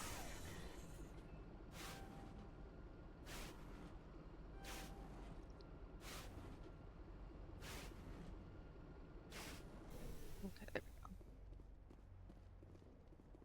Someone I need to be able to search? No, was this just what the anomaly was? Oh, we can examine. The vehicle and the human corpses show the telltale signs of Geth weapons fire. The Geth had been mangled by the Thrasher Maw, at least they got what was coming to them. Yeah. A-holes. Alright, well that means... So that was the Thrasher Maw and then the Geth. Oh, that's the thing. Okay. Oh, this is kind of like where we had seen another one of those like orb things.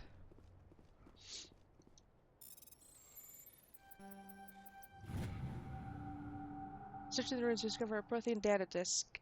It must have been dropped by one of the Thrasher Maw's many victims. So does that mean we finished? Yeah, we did. Okay, but it's also telling us we just need to find 4 more light metals, so... Where to next? Let's check out the debris.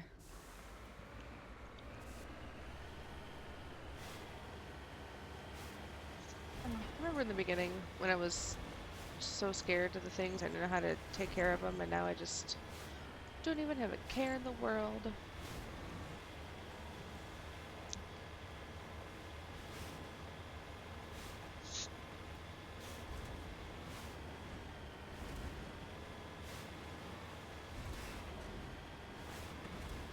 bunch of wide open space. This is a lot nicer than having it terrain over huge mountains.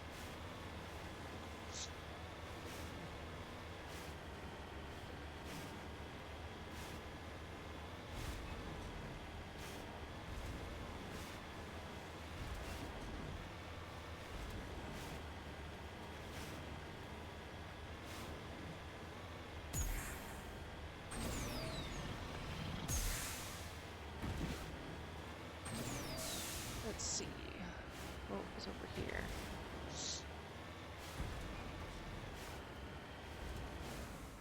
Oh, I don't like that it says jammed.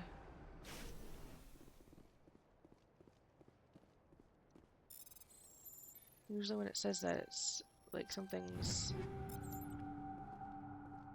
what is it usually? Oh my god, brain. Oh, it was an ambush or attack, but... I guess not. But the thing still says it's jammed, so...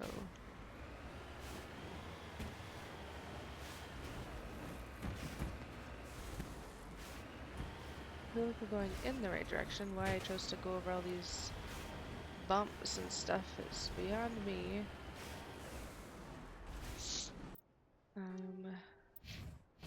What's more...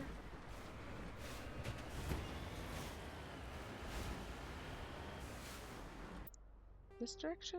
It says I think it's above me. Okay, we need to go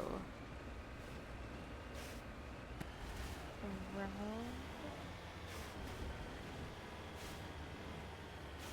There it is. Oh my god. Okay, we need to take out.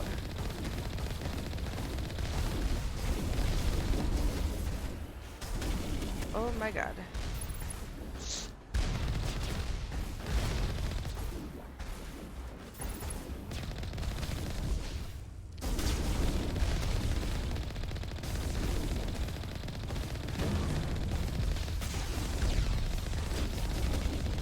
I'm gonna take down the Colossus thing, because... okay.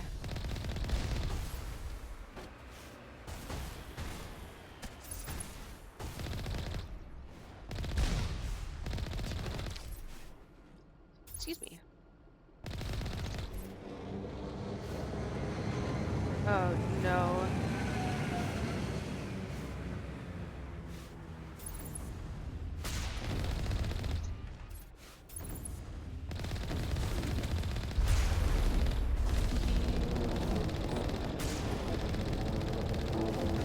Not Geth Prime. 2 outposts done. We're halfway there. Did I...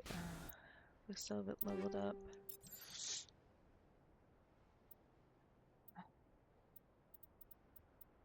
Go through and see what we can at least mark trash.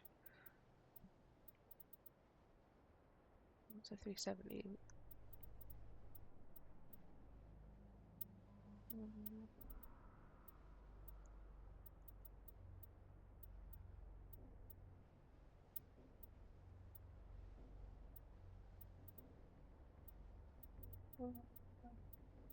Ooh. Don't trust that one. That one's still pretty decent.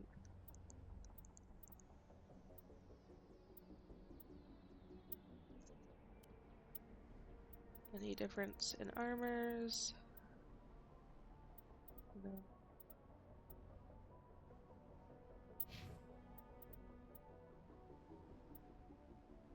Tyrion one is not the greatest.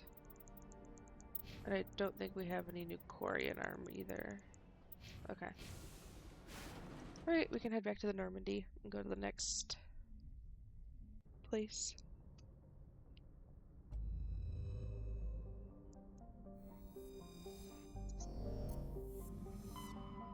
Back out of here.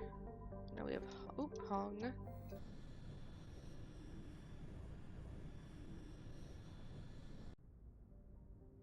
Alright. Pummel is an enormous terrestrial planet with a very dense atmosphere of carbon dioxide and sodium. The surface is scorching hot and mainly composed of sodium oxides and deposits of nickel. There is evidence that Pummel was once covered with broad, shallow seas. Should a probe ever be sent to the surface, a check for ancient fossil life might prove valuable. Okay. Oh, this is the one we need to land on. Matar is a terrestrial planet with a thick atmosphere composed of nitrogen and krypton. Its frigid surface is mainly composed of sodium oxide with deposits of copper. Because of noxious surface gases, explorers are warned to use extreme caution. Matar lacks a magnetic field. This makes it useless for discharging FTL drive cores in orbit. The energetic particles of solar wind from Hong strike the upper atmosphere, directly ionizing the krypton. This gives the planet its distinctive minty green-white hue. We found one of Major Dillanaga's writings. The Shaka is a standard hydrogen-helium gas giant. In the past, it was often used as a discharge point for pirates raiding human settlements from the Terminus system. In 2178, the Alliance set up a network of covert sensing devices on Thakasa's moons. Recordings of pirates' FTL exit vectors over the course of 6 months led the Alliance Navy to 8 major pirate anchorages. Since the Thashaka raids, no ships from the Terminus have been reported in the Hong system. Well, that's good then, at least. Traeger is a tiny ice dwarf with a trace atmosphere of xenon and krypton. The frozen surface is mainly composed of water, ice, and ammonia. Cryovolcanic processes are gradually repaving the surface with sheets of fresh ice. We found a light metal detected deposit of lithium. We were there. This is the one we need to land on. Caspian is a classic pre-garden terrestrial world with conditions similar to those on Earth's millions of years ago. Its hot, humid atmosphere is mainly composed of nitrogen and carbon dioxide. An increasing amount of the surface is covered by simple lichen and algae. Should no unexpected calamity occur, these tiny plants will change the atmosphere to an Earth-like nitrogen-oxygen mix over the next few millennia. Due to its potential for future habitability and sapient life, Caspian has been designated a sanctuary world by the Citadel Council. Landing is prohibited by law, and any disturbance of the fragile young ecosystem will result in harsh fines and imprisonment. At present, the planet is passing through the debris trail of a long-period comet. Okay. But I'm guessing because we're a Spectre, we can... Oops, hello? Land here.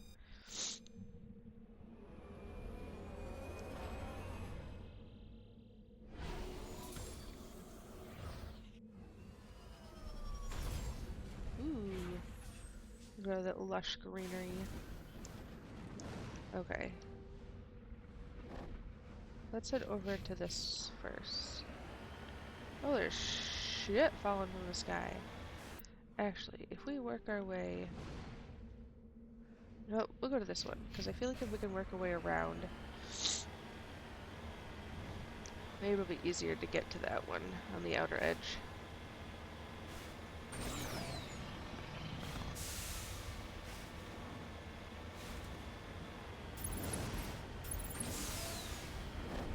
I forget how I... Oh, it was... Right trigger.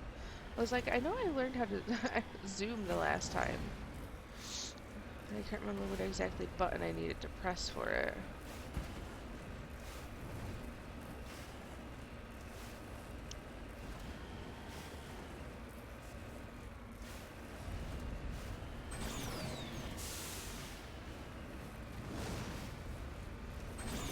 Come on. Let's get up there.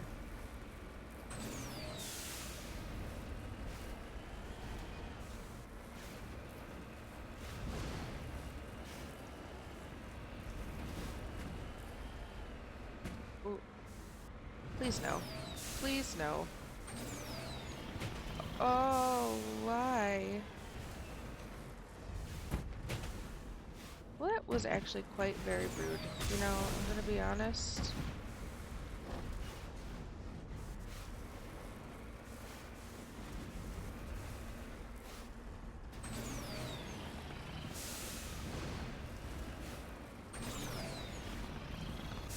Come on, game.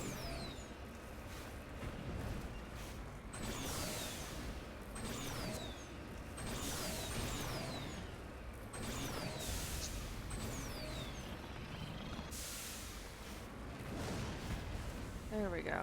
Oop.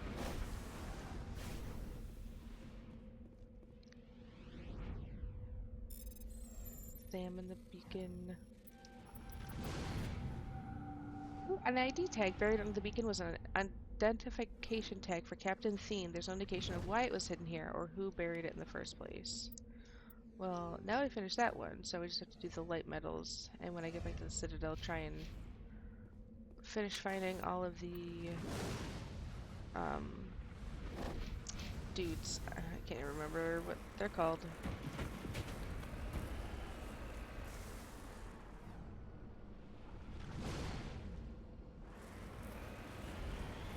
See if I can get... There's kind of a way to get up. Ooh, jeepers.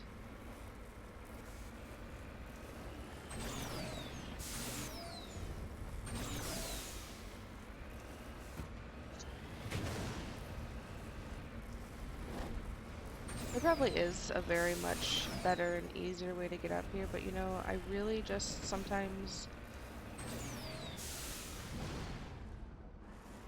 Oh, you're gonna tell me I'm freaking stuck? No? I got myself unstuck?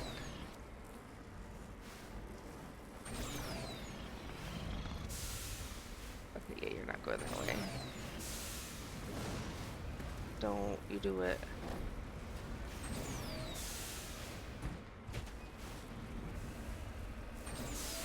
Oh, the game, why?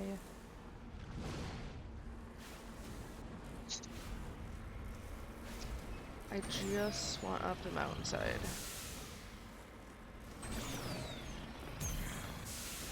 Might we need to come back down? I think it's one of those things that I shouldn't be taking to make go up. You know what, let's go up this side. That's probably easier to get up and see if we can work our way along the edge.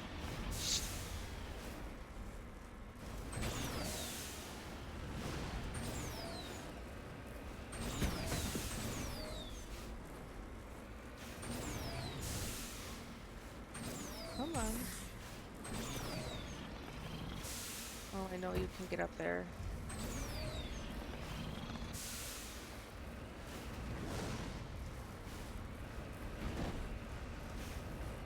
Okay, yes, because that's where we found that. So then let's work our way around this edge.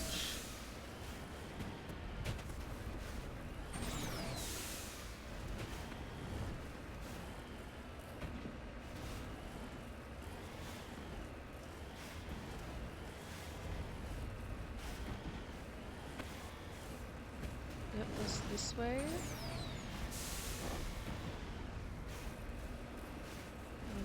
Up. I'm like sitting here fighting my controller.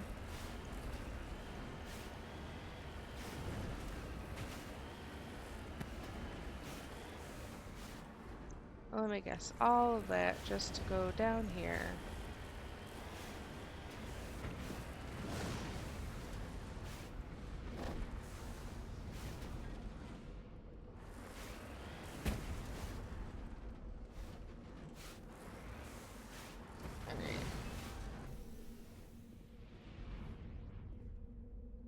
Let's see what's in the debris.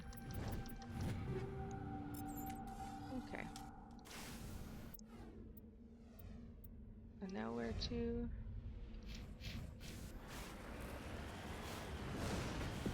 The signal. Okay. Now we gotta... Oh, that's actually a pretty good route up.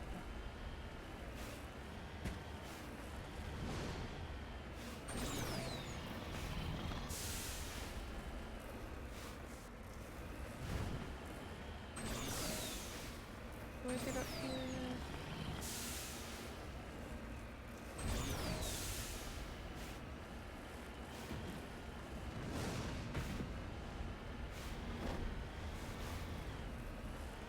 Showing some pretty big things. Oh.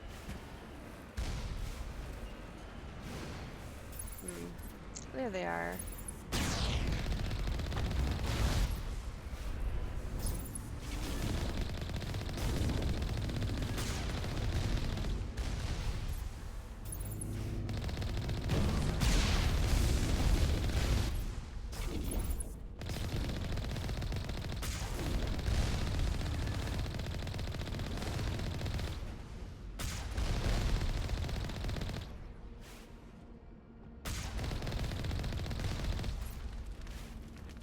Should be everything.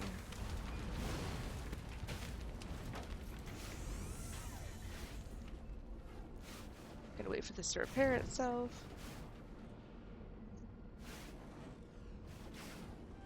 And then we can get out. Okay. Whoa, whoa, whoa, whoa, whoa, whoa. Jeepers, Batman.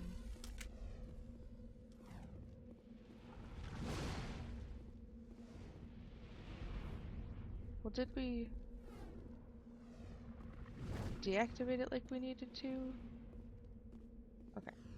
Let's not get stuck in that again. So we have to work our way all the way over there. What does it say it is? The Geth outpost, okay.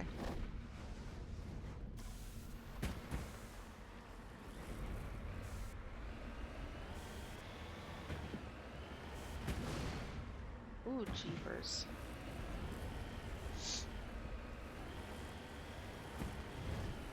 See if I can stay on top of these mountains to work our way over there.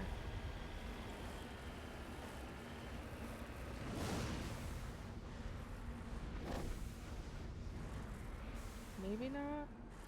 I might be able to go.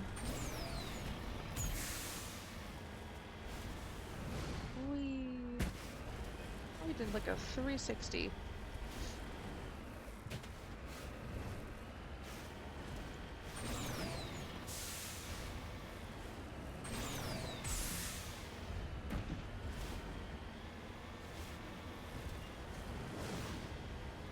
I think there's a way to go like around here to the right.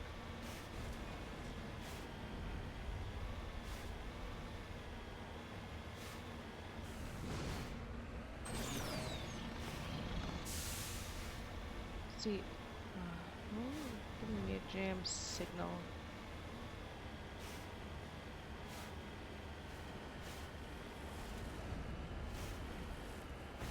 I just wanted to see, it says there's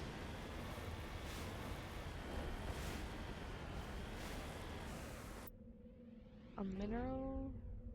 I'm feeling it's like up. Oh no.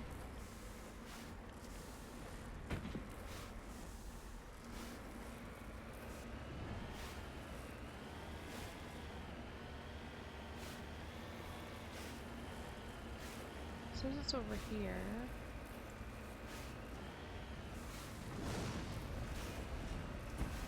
Or over, ah, there it is, the gold.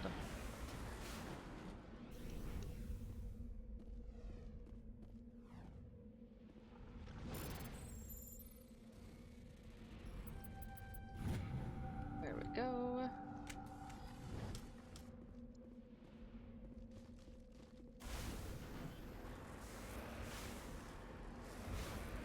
Now let's work our way back then.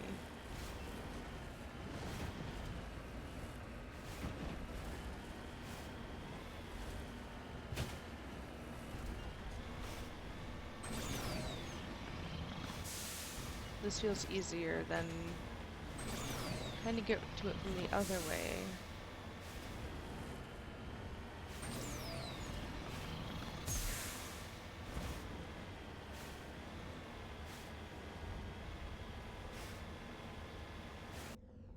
Where is it on the map?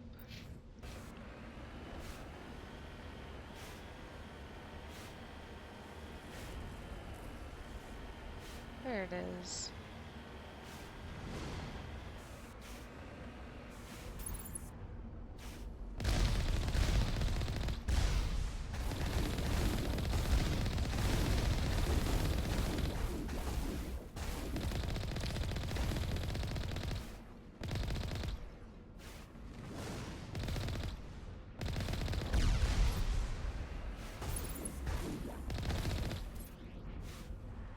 Okay, now the big ship should come in.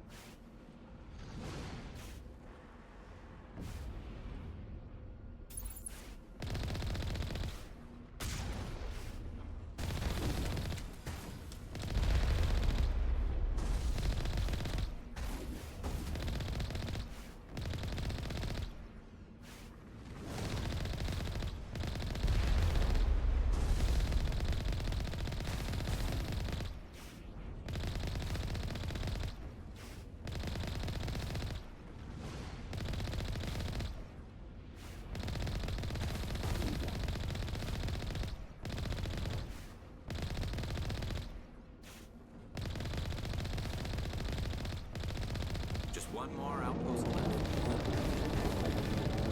Okay, so that was the last.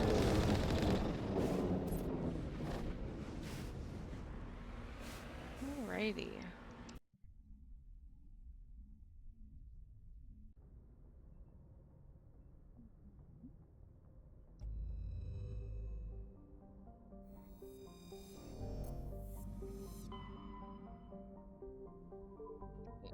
Head to the Vamshi.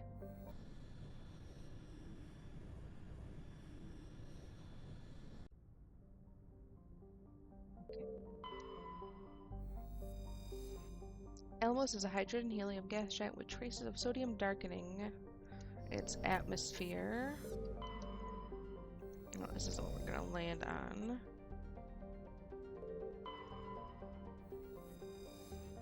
Pregel is an enormous terrestrial world with an atmosphere of chlorine and ethane. Its surface is mainly composed of sulfur with deposits of aluminum. No landing has ever been attempted. While scanning the planet Pregel, you discovered several marker buoys orbiting it.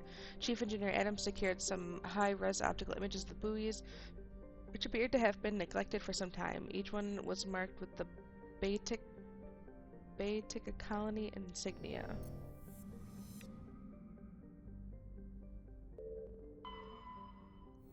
Pretty, not this one. The one below it. Maji orbits the Vamshi binary giant stars. Vamshi A is a blue star of spectral class A4111, which burns at half again the temperature of Sol. Vamshi B is an aging red giant of class M5111, over 220 times the size of Sol. Maji has a thin atmosphere of methane and carbon monoxide. The differences in temperature between the hemisphere facing the suns and that facing deep space causes constant wind, stirring the silica and sodium dust of the surface. Unsavory characters from the Terminus systems occasionally use Maji for forms of cruel sport, dumping slaves, hostages, quarreling shipmates, or even, when bored, vicious animals on the surface. One must kill the other before they will be rescued from the lethal radiation of the giant stars.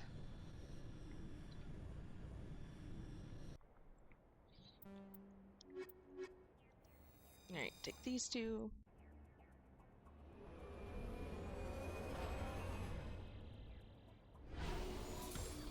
Look at the big hot red planet.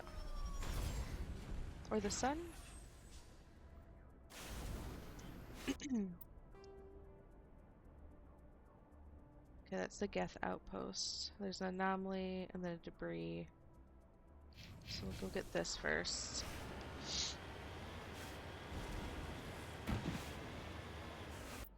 How many more light? 3 more light minerals.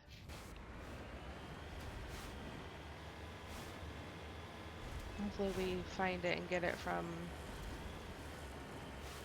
scanning the lesser planets. Or the other planets. Because we still have a few systems to go and discover, so...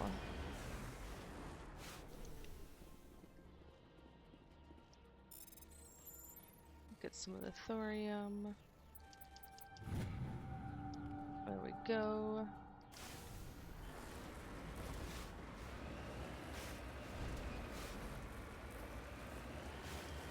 And then we'll head back this way then.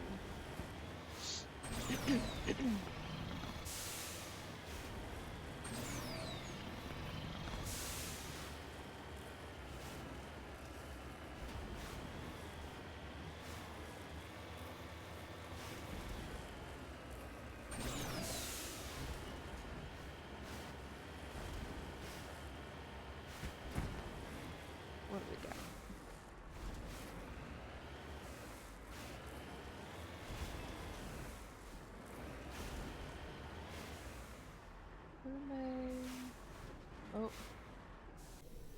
It is so hard to see that in the ground.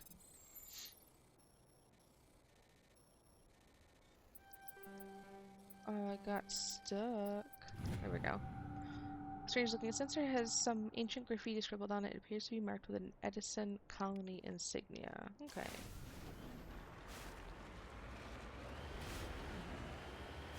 Says there's something else up and over here. I think I see it in the ground. Again, it is so hard to see these things. Was that it? No. Farther up here.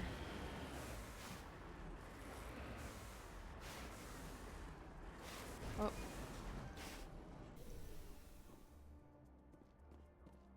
What is this? An odd skull.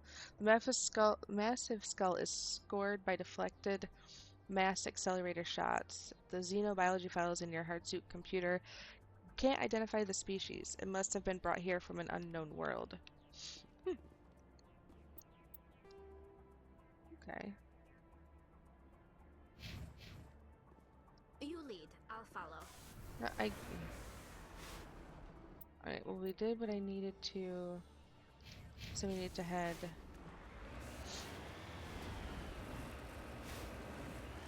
more this way for the debris. And then we have the long haul to the last Geth outpost.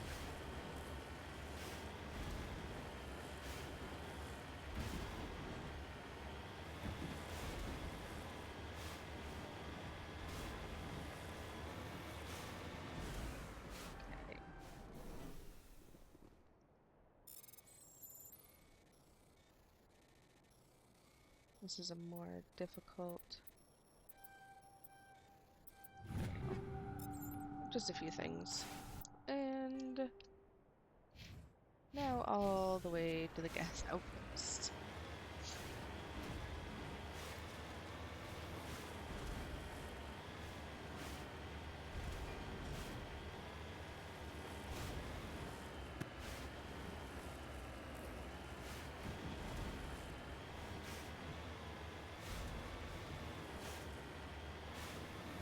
Oh, there's a mineral on the way. Look at that. Fancy that.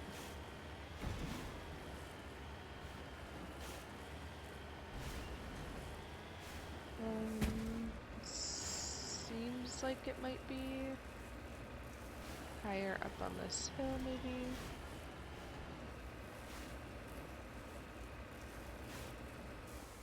Yep.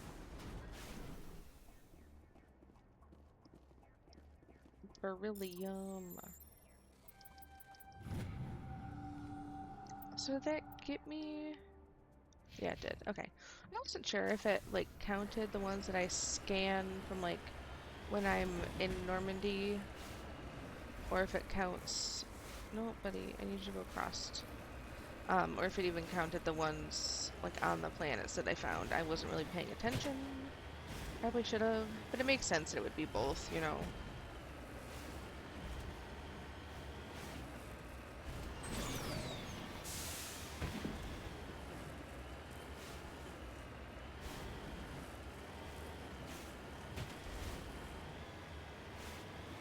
Well, look at that. There's another mineral on the way.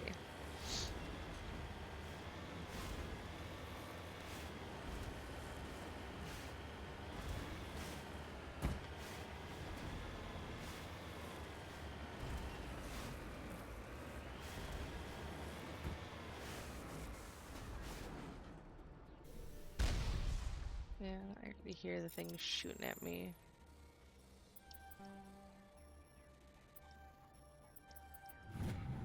Okay.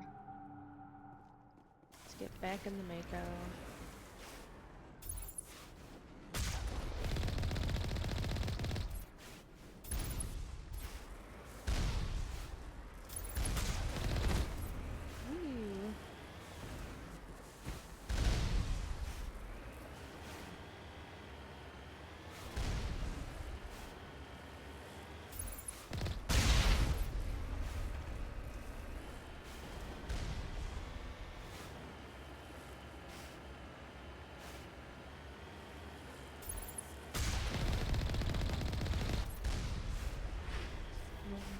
2 up here.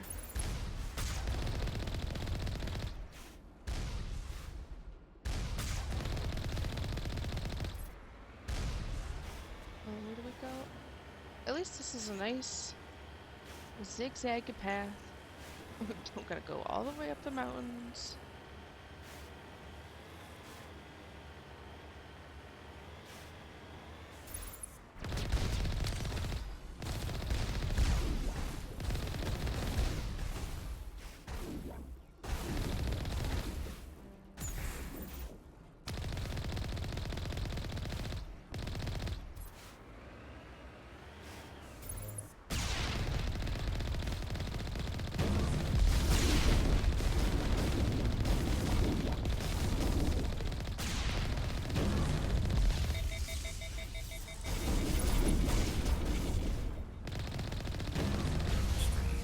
I expect one of these outposts to be the main base of operations for this incursion.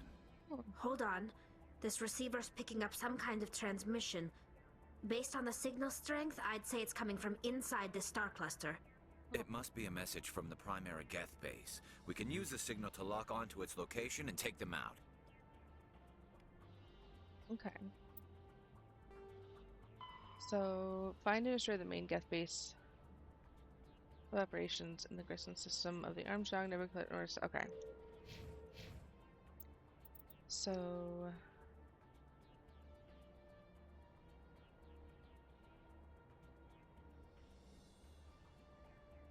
it's not here then, so we can get back on.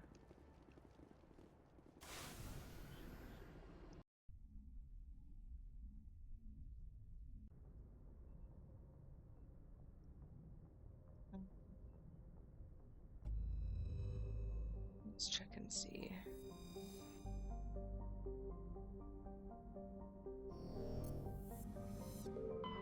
So I don't think it's going to be on any of these. Excuse me.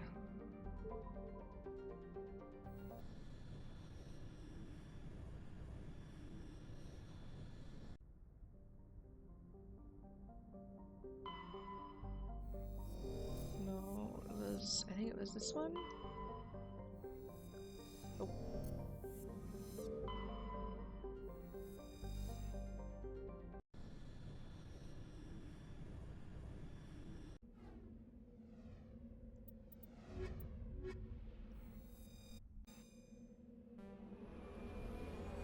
I want to go back and read what it said.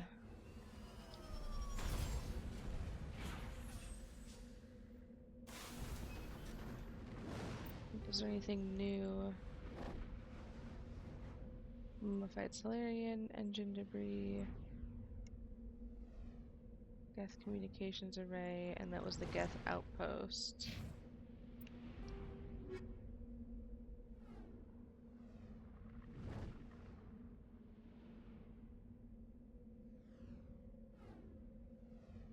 I just wish it gave me eliminate the Geth bunker. Okay, so it's probably on a different planet.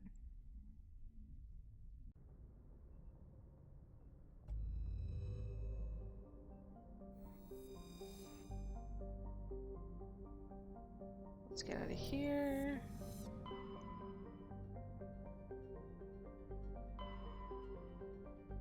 Oh, too far out. Oh. Look at that, a new place popped up.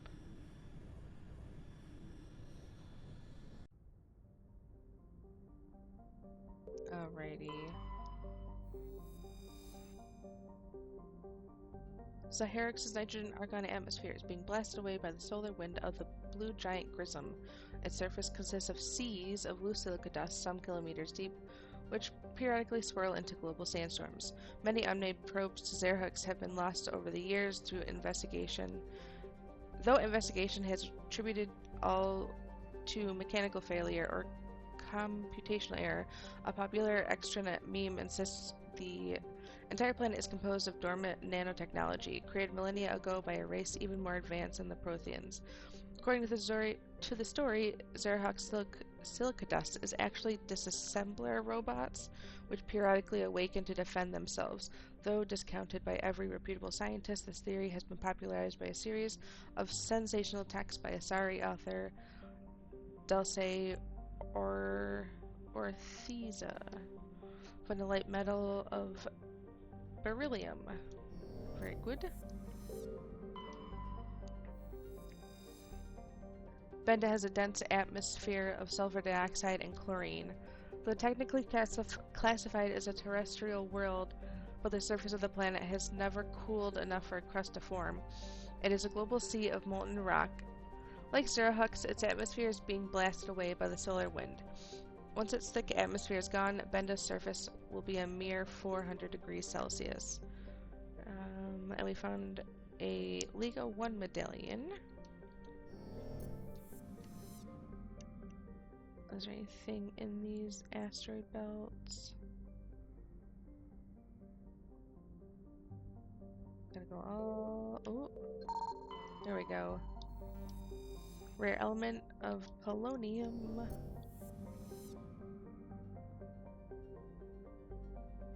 And there's nothing else. Okay. So... Ooh, it seems like it's the moon that we're landing on. Or not? I'm gonna use my mouse. Oh, there we go. Notaban is a hydrogen-helium gas giant with traces of ammonia. Molecular nitrogen is present in the highest levels of the atmosphere, giving the planet its odd violet tint. The upper levels of Notaban's atmosphere are inhabited by shoals of tiny ammonia-based life forms, no larger or more complex than the plankton of Earth's ocean. Held aloft by air pressure and wind, these bioluminescent creatures constantly flee from the approach of the Terminator, which they should they be exposed to light and heat of Grissom, they die. Oh no. Okay. So, Solcrum is the largest moon of the gas giant Notaban. Its trace atmosphere, krypton and xenon. The crust is composed of various metals with deposits of sodium. As with every body in the solar system, the surface is scorching hot and thoroughly irradiated by the blue giant Grissom. Surface excursions without proper protective gear are certain to prove fatal. On approach to Notaban, Normandy's passive sensor array intercepted a fragmentary coded transmission from the surface of Solcrum. Attempts to decrypt the message were fruitless. It does not appear to be in any software coding language used by the Citadel's races. Okay.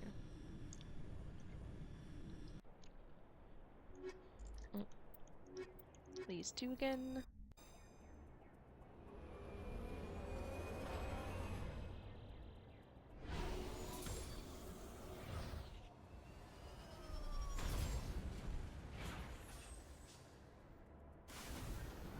Okay.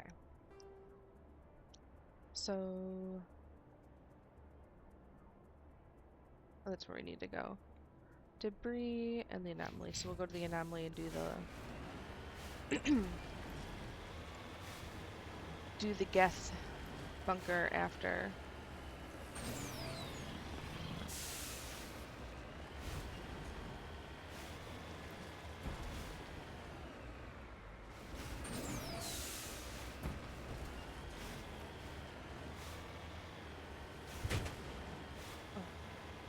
I'm so jumpy today and I don't understand why. Oh my god, look at the blue. It looks so cool.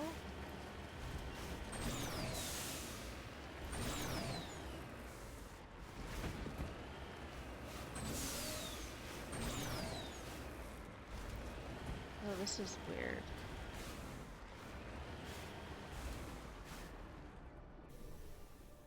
What do we got? Found a Matriarch Dillinaga's writings. And then we'll head over to the debris.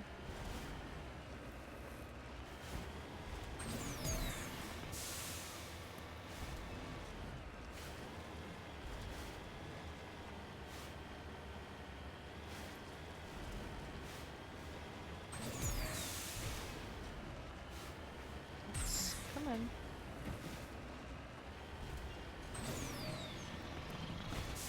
I know I've said this probably once or twice before, but I wish you could upgrade, like, the Mako, if that makes sense.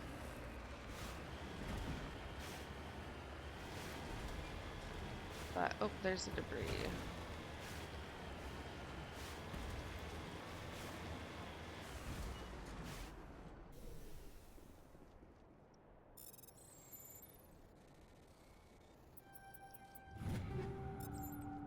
Okay, just a couple small things.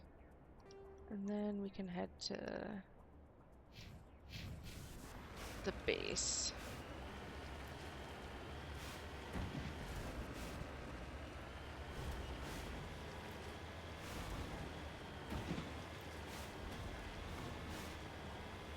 Oh, it's jumping all over the place.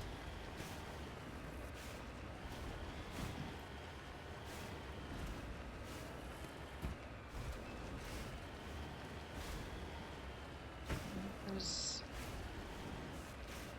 mineral over here.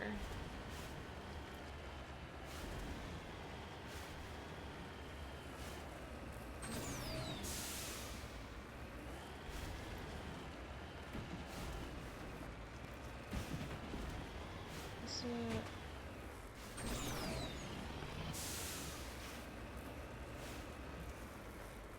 up and over here more?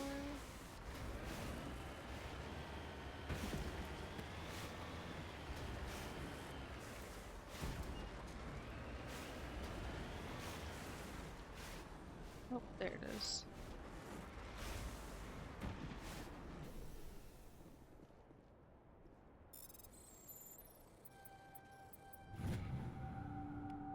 There we go. And I'm gonna assume, yeah, I finished. Okay. That's good. I finished all, like, the serving things. So that's quite nice.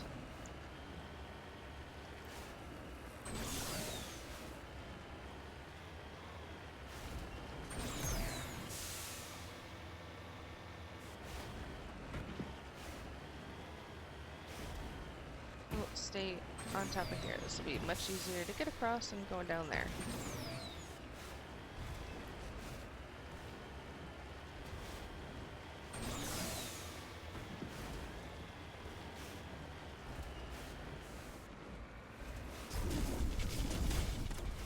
How do you feel? That's rude.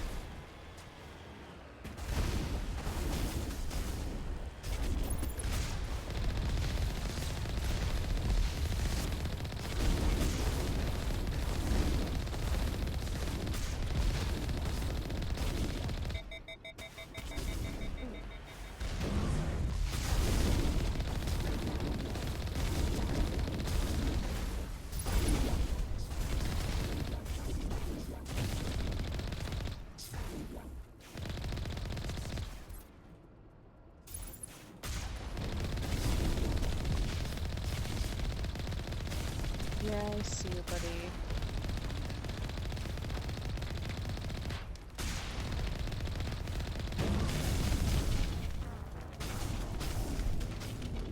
I was like, it's fine. I'm not gonna...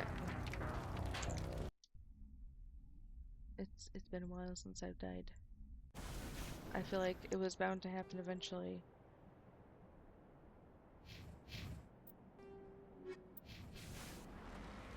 Let's go take care of the guest first. And let's maybe make sure we don't, you know, like get low enough. That's doing good. I'm making sure my the Mako was, you know, repaired and such.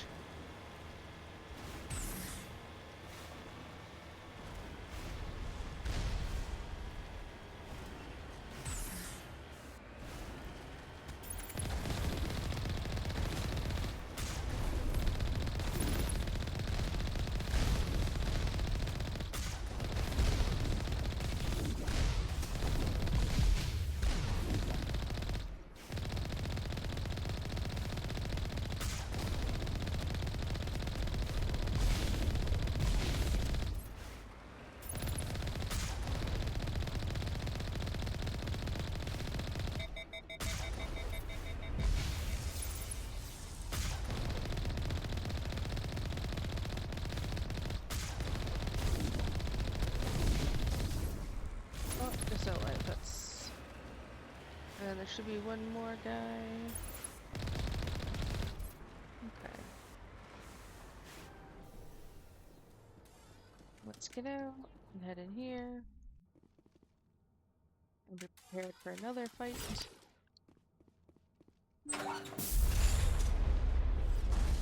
How?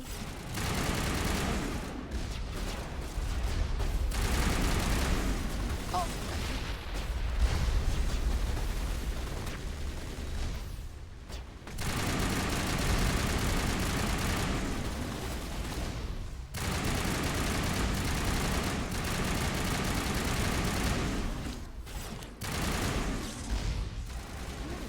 Where?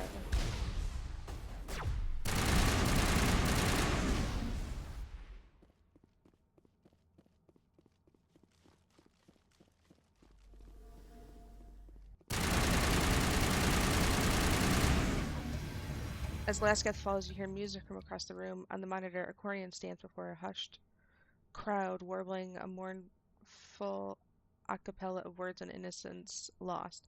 The recorded song is dispatched to the Geth worlds behind the Purseless Veil. The transmitter shuts down.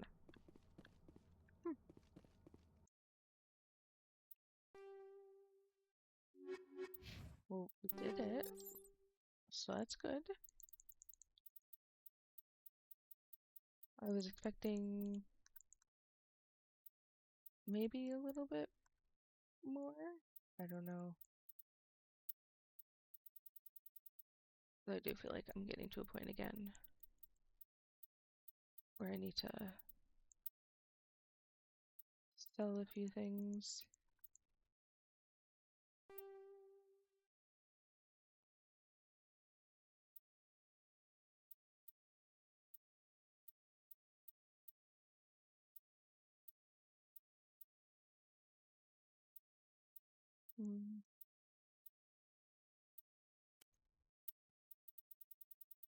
I don't do armor. Yeah, I still have Krogan armor too for Rex. I gotta equip him at some point so I can get rid of stuff.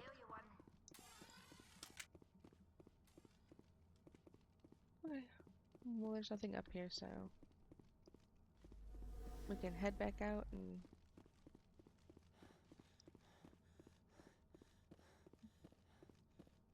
oh, there's a room down here. Maybe it'll have goodies in it. Oops.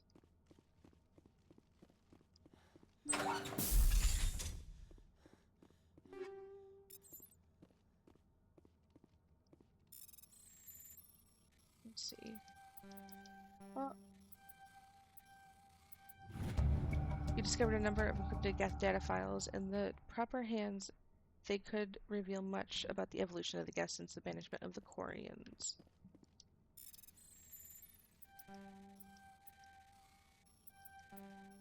Oh. Yeah, I know, I'm getting close to having too many things.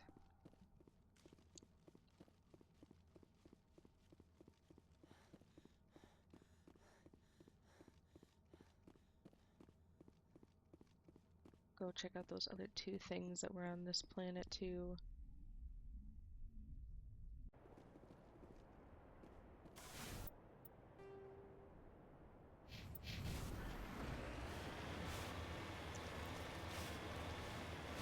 Well, we got done what we needed to. We did the whatchamacallit, took care of the Geth that were on the systems.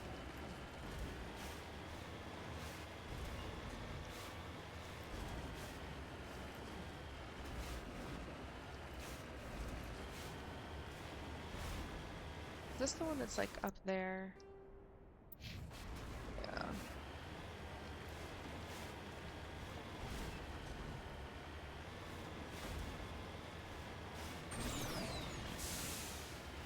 Whether there's an easier way to get up. Maybe.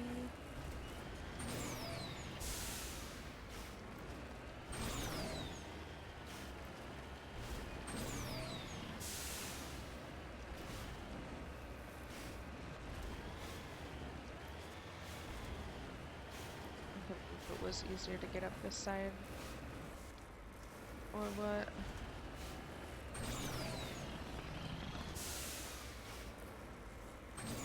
It's also showing it's more to the left here, so I don't even think I needed to come up here.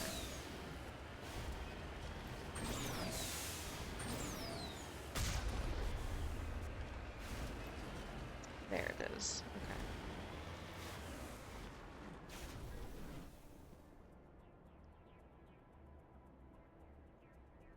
Okay. You lead. I'll follow.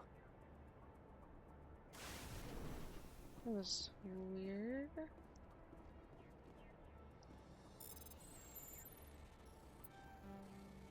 It's like my character was stuck in the ground, crouching.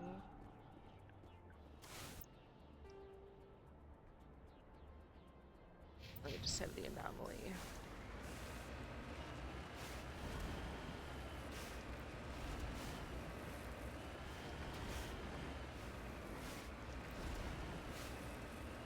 Come on, game.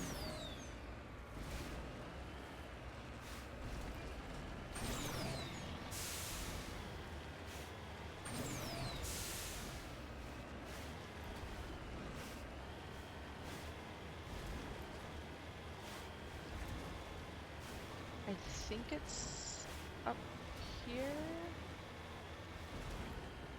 No, why are we all of a sudden slippy?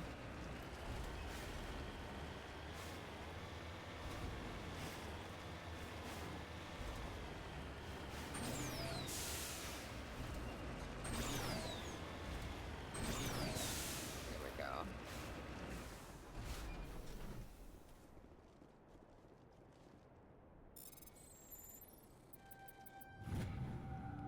And it was one of her writings. Just lead the way. Oh, no. I'm here if you need me. Get back in the ship.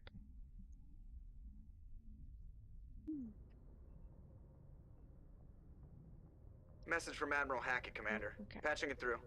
We just received your report. Looks like this Geth incursion was bigger than we thought. They were probably preparing for a major offensive in the system. We're increasing patrols in the Armstrong cluster to make sure they can't establish another foothold in the region. Nice job, That's Shepard. good. You saved a lot of human lives on this mission. Hackett out.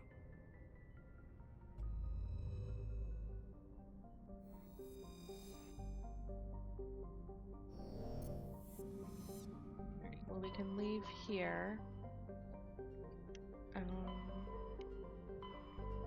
We did that one. So we'll go to Century Omega.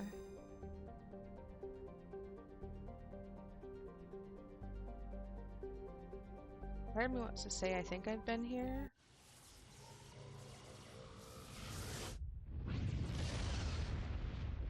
But I can't quite remember.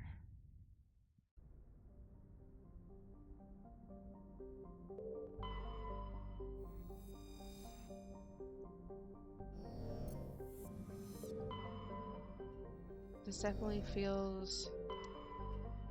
Yeah, because none of these planets are scannable.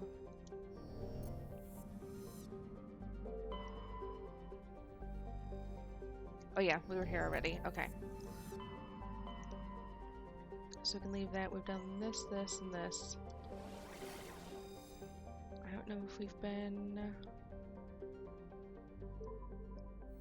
We'll travel here.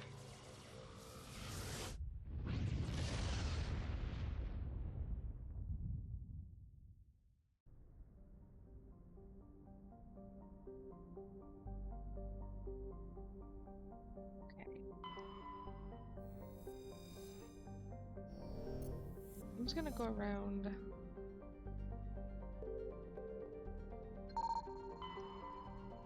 Okay, this isn't a new area because Lars has a palladium.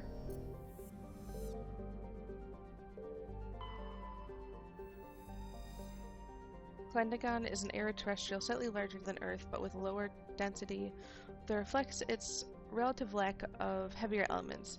The crust is composed of tin and aluminum with wide deserts of dust, fine sand that are easily stirred by the wind.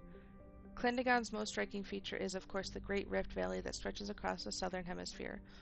What is most fascinating about the rift is that it does not appear to be natural. The geological record suggests it is the result of a glancing blow by a mass accelerator round of unimaginable destructive power. This occurred some 37 million years ago. Okay. Oh, this occurred. Okay, the moon is what we're landing on. Contra, a terrestrial world of every size, Contra's atmosphere is composed of nitrogen and argon. Its frozen surface is mainly composed of tin with deposits of calcium. Aside from spectacular formations of water ice at the poles, the planet has little to recommend it. And then Tamahera is a thin atmosphere of carbon dioxide, and xenon. The surface is icy and composed of sodium oxide with deposits of calcium. It contains a few unremarkable metals, but mainly consists of rock. The presence of canyons and floodplains indicates the liquid water once existed, suggesting Tamahera had a thicker, insulating atmosphere in the past.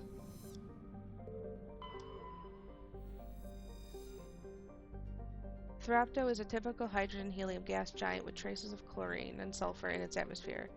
It has over 100 moons and an extensive ring system composed of pulverized rock, presumably the debris from shattered moons. Okay. Presrop is the moon of Klegdagon. It is a frigid, barren world with an extremely thin atmosphere of carbon dioxide and ethane. The crust contains plentiful deposits of heavy metals. The Alliance has opened bidding for the moon's mineral rights, but exploitation will be complicated by the system's proximity to the 5 kiloparsec ring around the galactic core. The ring is an area of intense star information and too dangerous to safely travel. Presrop's landscape is a nightmare of jagged, overlapping ridges and geological shock zones created by ancient disaster. This has not deterred a generation of illegal wildcat miners from attempting to exploit the moon's mineral riches. Unfortunately, many have lost their lives. Okay. We shall take our normal people that we enjoy. Well, I enjoy. I like taking them. So.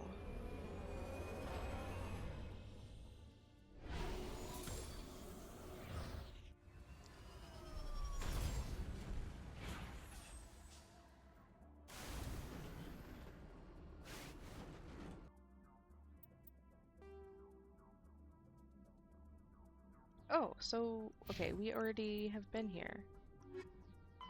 Oh, speak to Tali once you're back on... Oh. Okay, well, we can go back home to the ship anyway, so... Because we've already been here. Funny enough. Okay. So we need to go see Tali, and she's usually... She down here, I believe?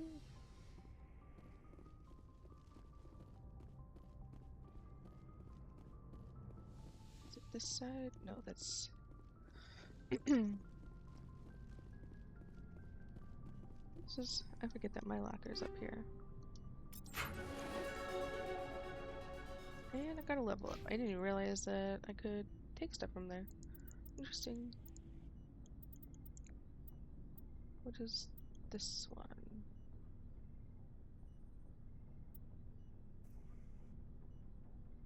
Alright, we'll put 2 into there. And that's medbay. Okay. So now I want to take this down then.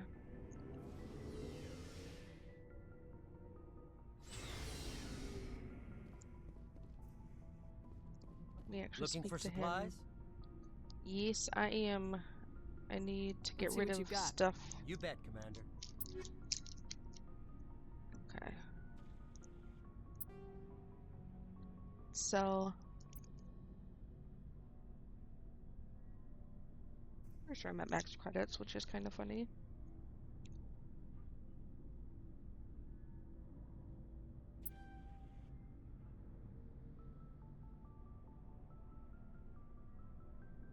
What does he have?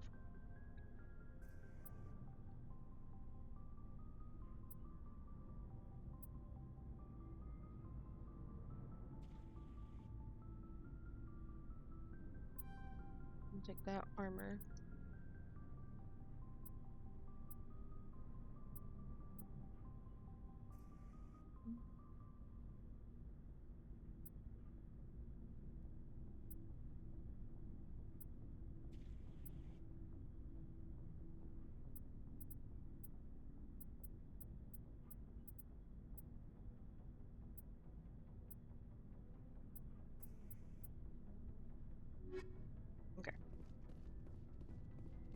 I can't believe we stole the Normandy. It's risky, but hopefully it'll pay off. It'll be We'll okay. be fine, Garrus. Just be ready when we find Saren. Yes, Commander.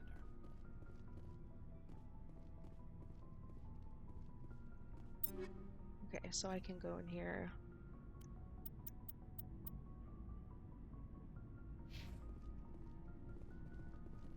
And equip more armor to them. More armor, but better armor.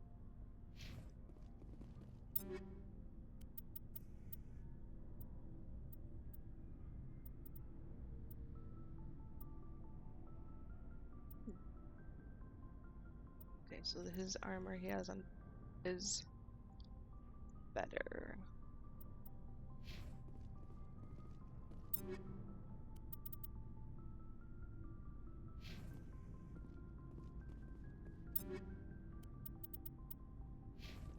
Okay. Stealing an Alliance ship? Risky stuff. I That's hope you fine. know what you're doing, Shepard. I'm not Don't as worry. crazy as everyone thinks. Sometimes crazy is the best way to go. I just hope they don't catch us before we get our hands on Saren. They won't. As I say, I don't think they will. I hope you're right, So long, Rex. Shepard. Okay. Pretty sure it's down here I need to go. Yeah. Need to speak to Tali. We're fugitives on the run. Very exciting, Shepard. I wonder what the Council would do to us if we got caught. We've Don't got worry bigger about them. problems than the Council, like Saren and the Reapers. Good point. Was there something else you wanted to talk about? I should go. See you later. Did that do what I needed it to do? Speak to Tali. Yeah. Shepard, I need to talk to you. It's important. Oh, Is of something course. wrong? I had to get through her You first know the voice data line. you took from those Geth control nodes? The information you uploaded to Alliance Control? I want a copy of it. For your You want to pilgrimage? bring this data back to the migrant fleet. Those files have information that could be vital to our efforts to understand the Geth. It could be the key to helping us reclaim our homeworld. You think you can use this information to destroy your enemy? Not right away. We will need to study it. It could take years, but it will give us new insight into how the Geth have changed and evolved over the past centuries. Okay. Go ahead, make a copy. My people, I owe you a great debt, one I can never repay. It's okay, Tali. The I only want thing to I help can you offer guys. in return is what you already have.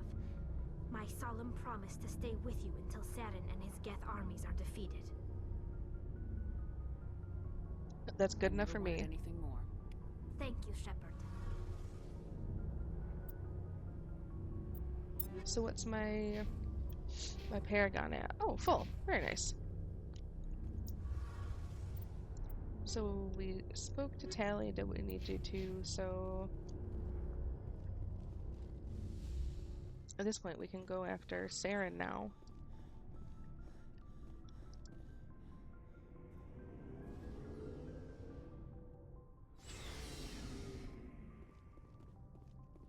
Oh, wrong way. I'm up the stairs.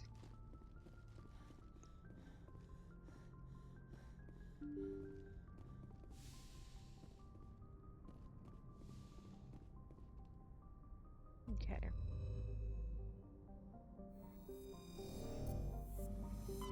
Let's get out of here and head to Ilios.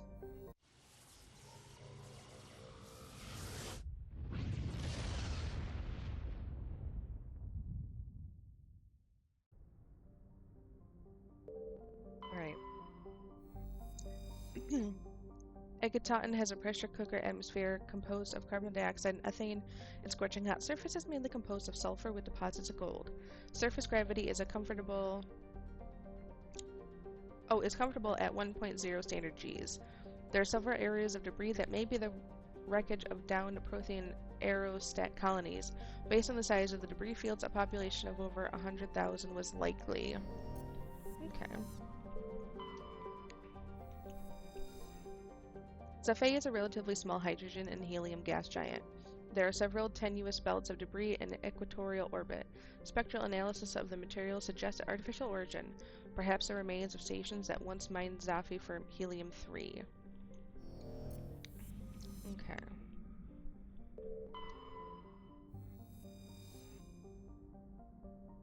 Ooh, this place looks interesting.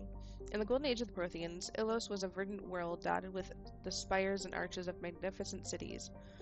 Even casual observation shows this is no longer the case. Ilos has been devastated by means unknown. Its entire surface changed to the color of rust. The atmosphere shows heightened levels of oxygen. Wildfires, presumably ignited by lightning strikes, can be seen burning on the dark side. This indicates that most, if not all, respirating animal lifeforms have died off. Surface gravity is a comfortable 1.17 standard Gs. Well, we'll go ahead and land here. Maybe.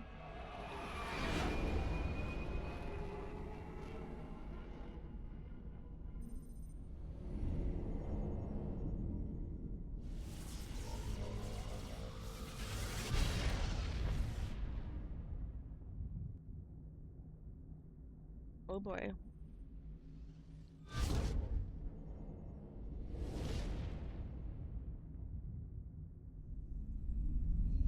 Commander?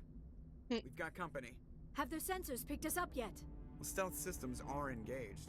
Unless we get close enough for a visual, they won't have any idea we're here. Picking up some strange readings from the planet's surface. Take us down, Joker. Lock in on the coordinates. Negative on that, Commander. The nearest landing zone's 2 clicks away. We'll never make it in time on foot. Get us something closer.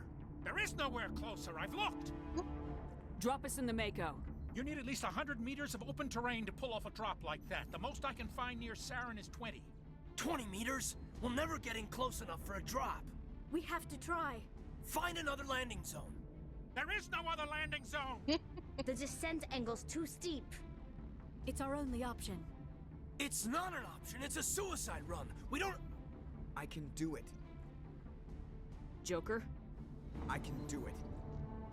Gear up and head down to the Mako. Joker, drop us right on top of that bastard.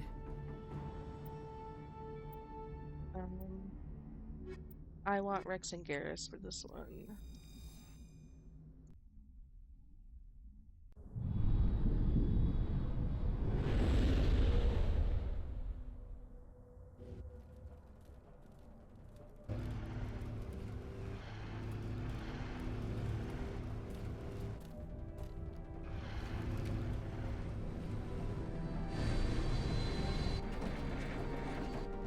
You two, keep moving inside now.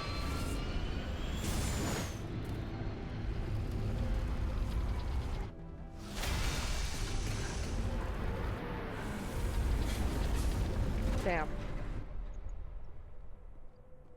We have to get inside this bunker before Saren finds the conduit. There's no way we're getting past that door with brute force.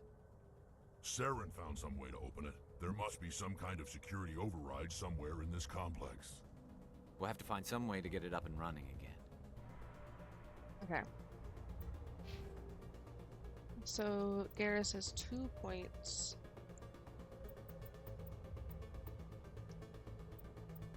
Just increases his damage reduction. Let's get him one of these in here. Okay, I have a lot to put into Rex. Not a lot, but you know.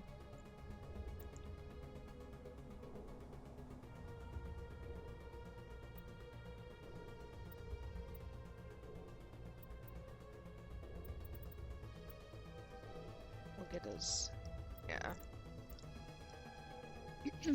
Okay. Do I have a map? This is go like straight through. Oh. Of course we have company.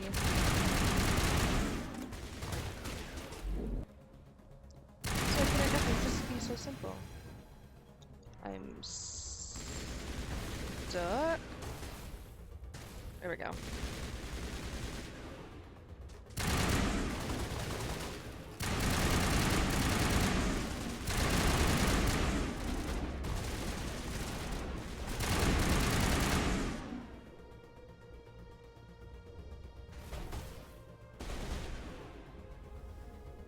I've just seen him. Where'd he go?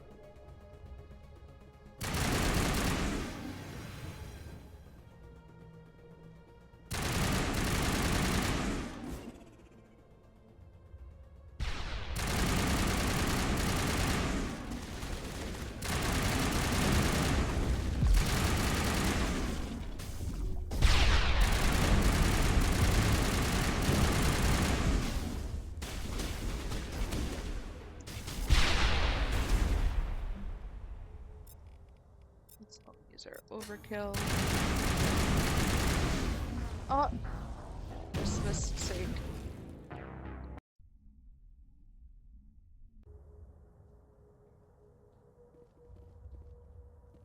Do you need to re-put Christmas?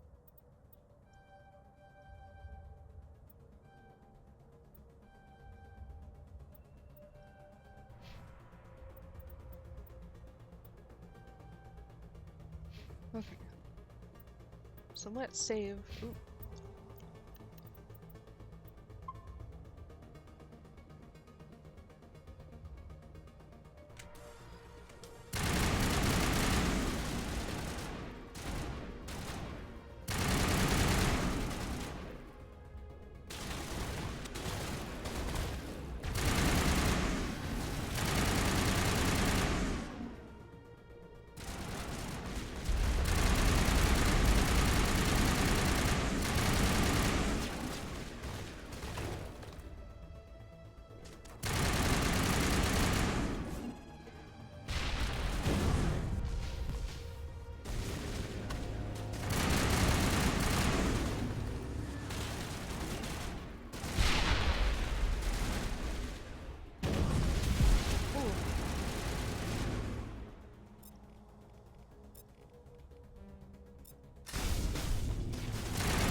How?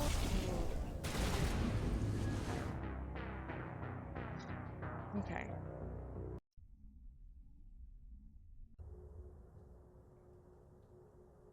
Let's try this again.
Is this what I need? That's a crate.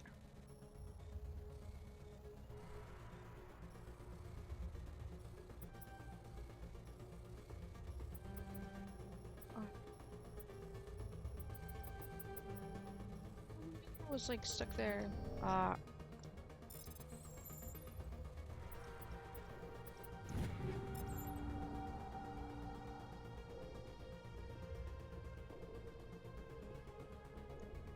Okay, where am I?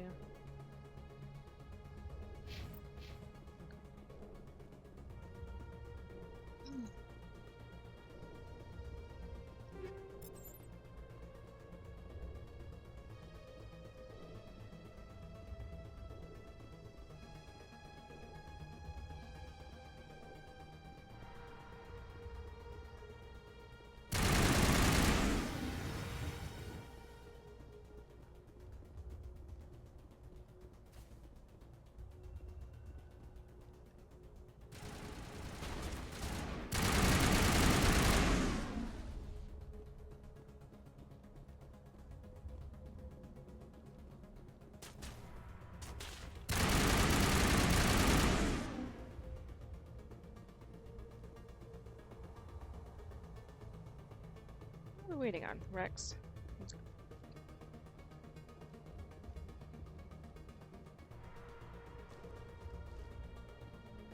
Was this just like a... yeah, okay.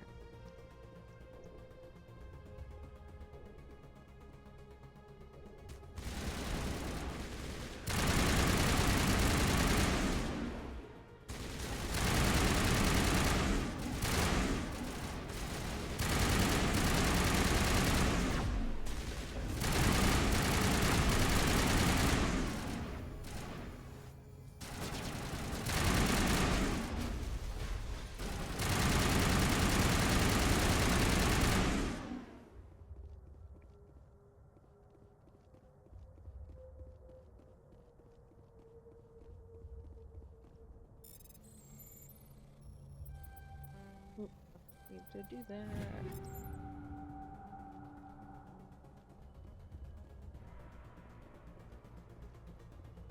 I don't think there's anything else here for me. So we can go up here. Let me just double check the map. Oh, so there's like...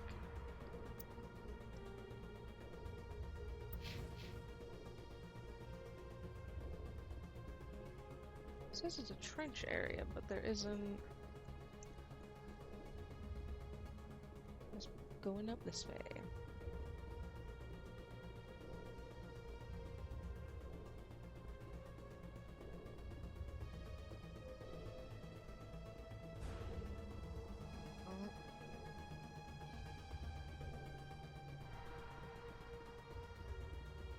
Oh, that's where I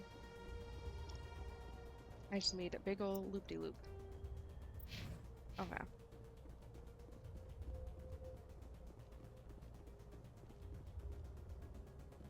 So there's a thing here. And there's something... an elevator. Let's see if we can get back to where the elevator is.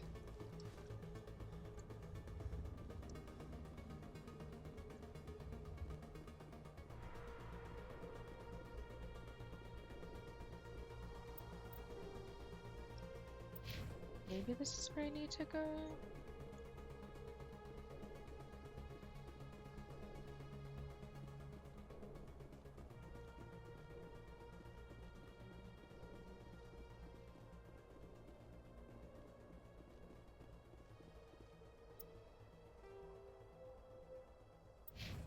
Okay, well I see more enemies up ahead in here.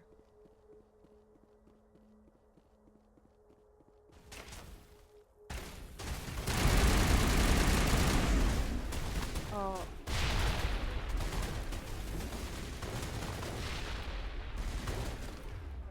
Let's go. Shield boost.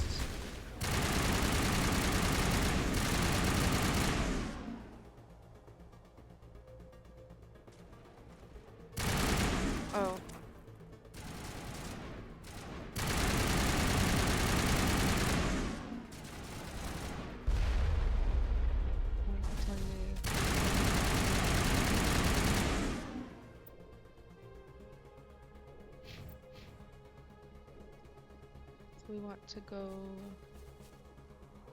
yes, door.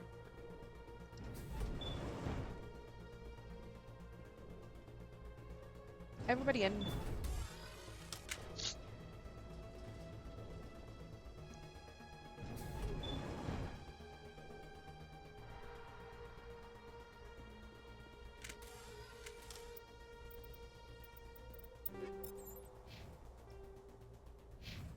Wait, did I ever put on... I had gotten a better... Yeah, there we go. I was like, I thought I had a better... thing.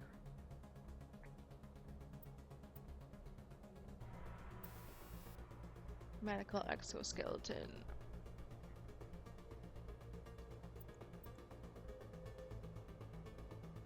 I think I'm gonna go with energized plating to give me a little bit more... Oh, nope. I need that weapon out. So, out here and to the left.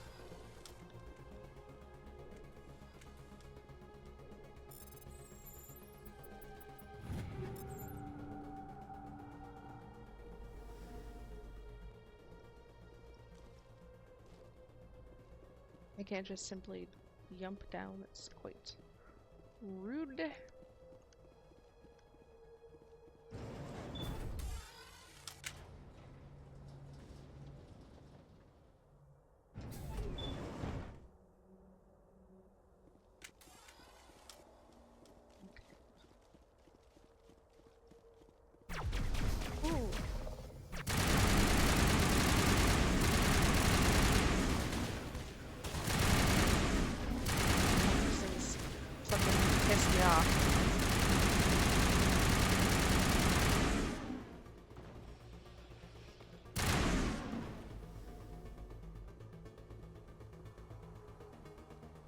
I might... Oh, no, pull it out. Assuming they're dead? Okay. Be this elevator.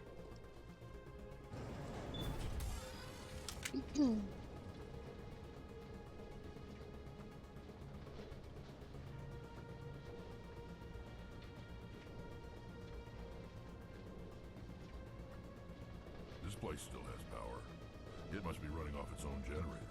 I bet this is the command center for the entire complex. Zero's troops must have sealed the doors from here after he went inside. We'll have to figure out how to disengage the security lockdown if we ever want to get inside that bunker. Okay.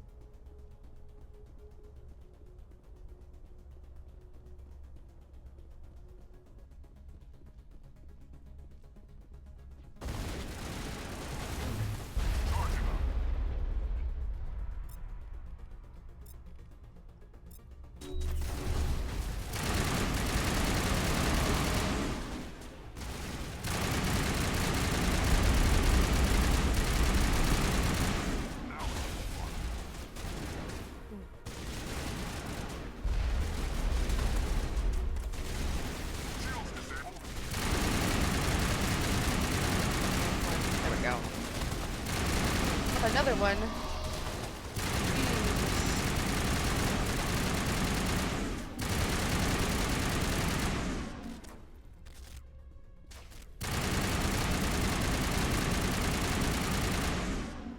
Okay.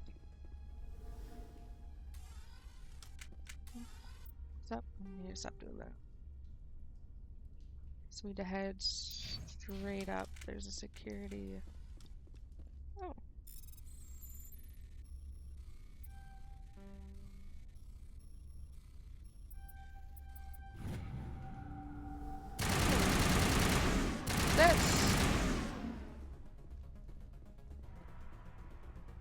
Sorry, do you work for me now? Is that what just happened?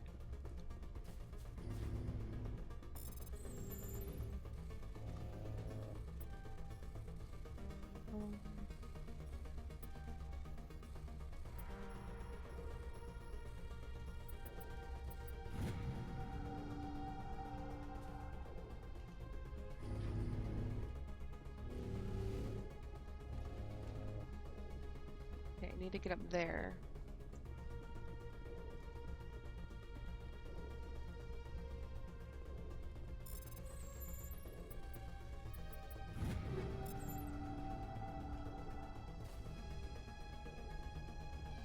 They look like they're on security lookout for me. But, you know, who knows? Come on, Saren's already got a head start. We have to go find him before he reaches the conduit. Unless he's already found it, then we're just walking into a trap. That's a chance we'll have to take. Hold on. Something's happening. Too late. Unable to... Invading fleets. No escape. Sounds like some kind of message, but I don't recognize the language. It's probably in Prothean. This recording must be 50,000 years old. No wonder we can't understand it. The message is all broken up, but I recognize some of the words. It's a warning against the Reaper invasion. Incredible. The cipher must have transferred an understanding of the Prothean language into your mind. Cool.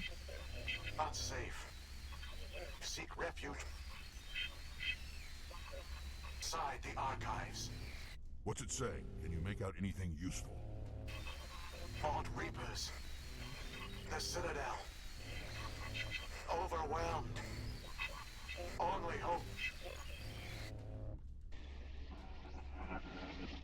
Act of desperation. The conduit. All is lost. It said something about the conduit, but it's too degraded to help. Yeah. We should go. Cannot be stopped. Cannot be stopped. Interesting. Okay.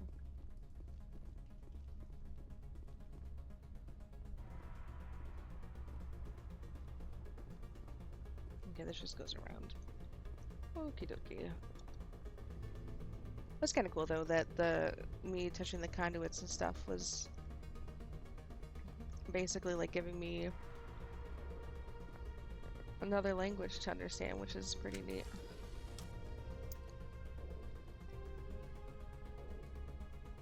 Alright, so we do have to go through here.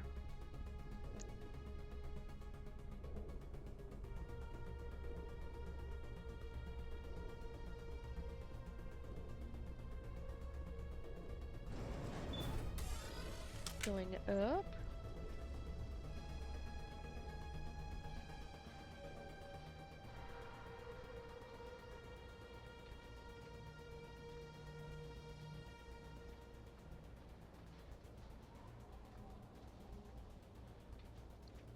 I hear wind.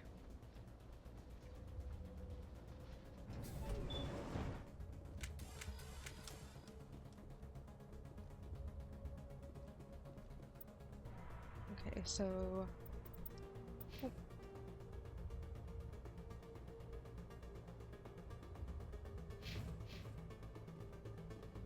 we now go back. Whoopee.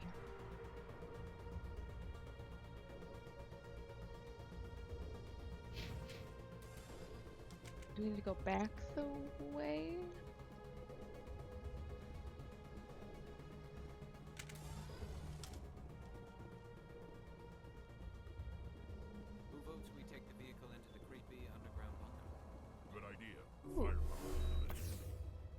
I vote take it, yes.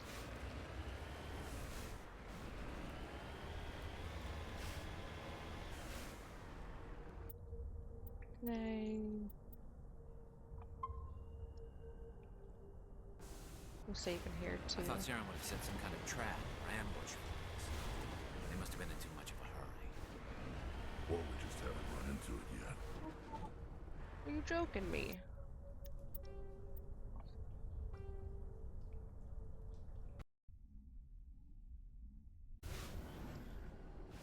Ran over freaking I thought Saren would have set some kind of trap twig and it just flipped me on my roof. They must have been in too much of a hurry. Or we just haven't run into it yet.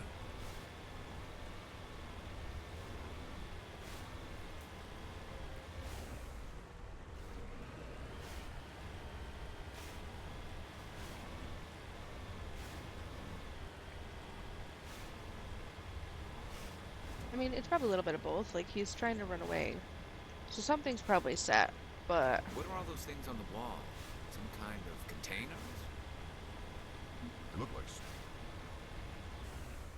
Oh, went too far. Ooh.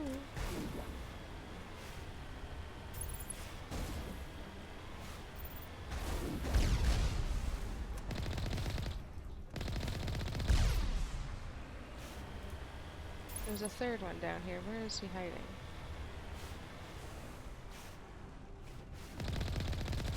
There he is.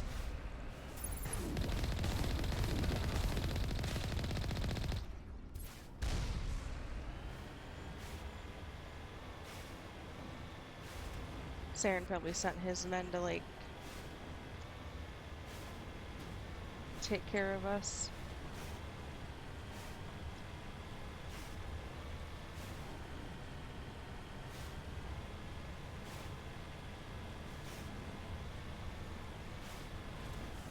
What's happening? It's a trap! Saren must have set an ambush. I don't think Saren's behind this. Oh, so we need to get out and... Okay. Alrighty.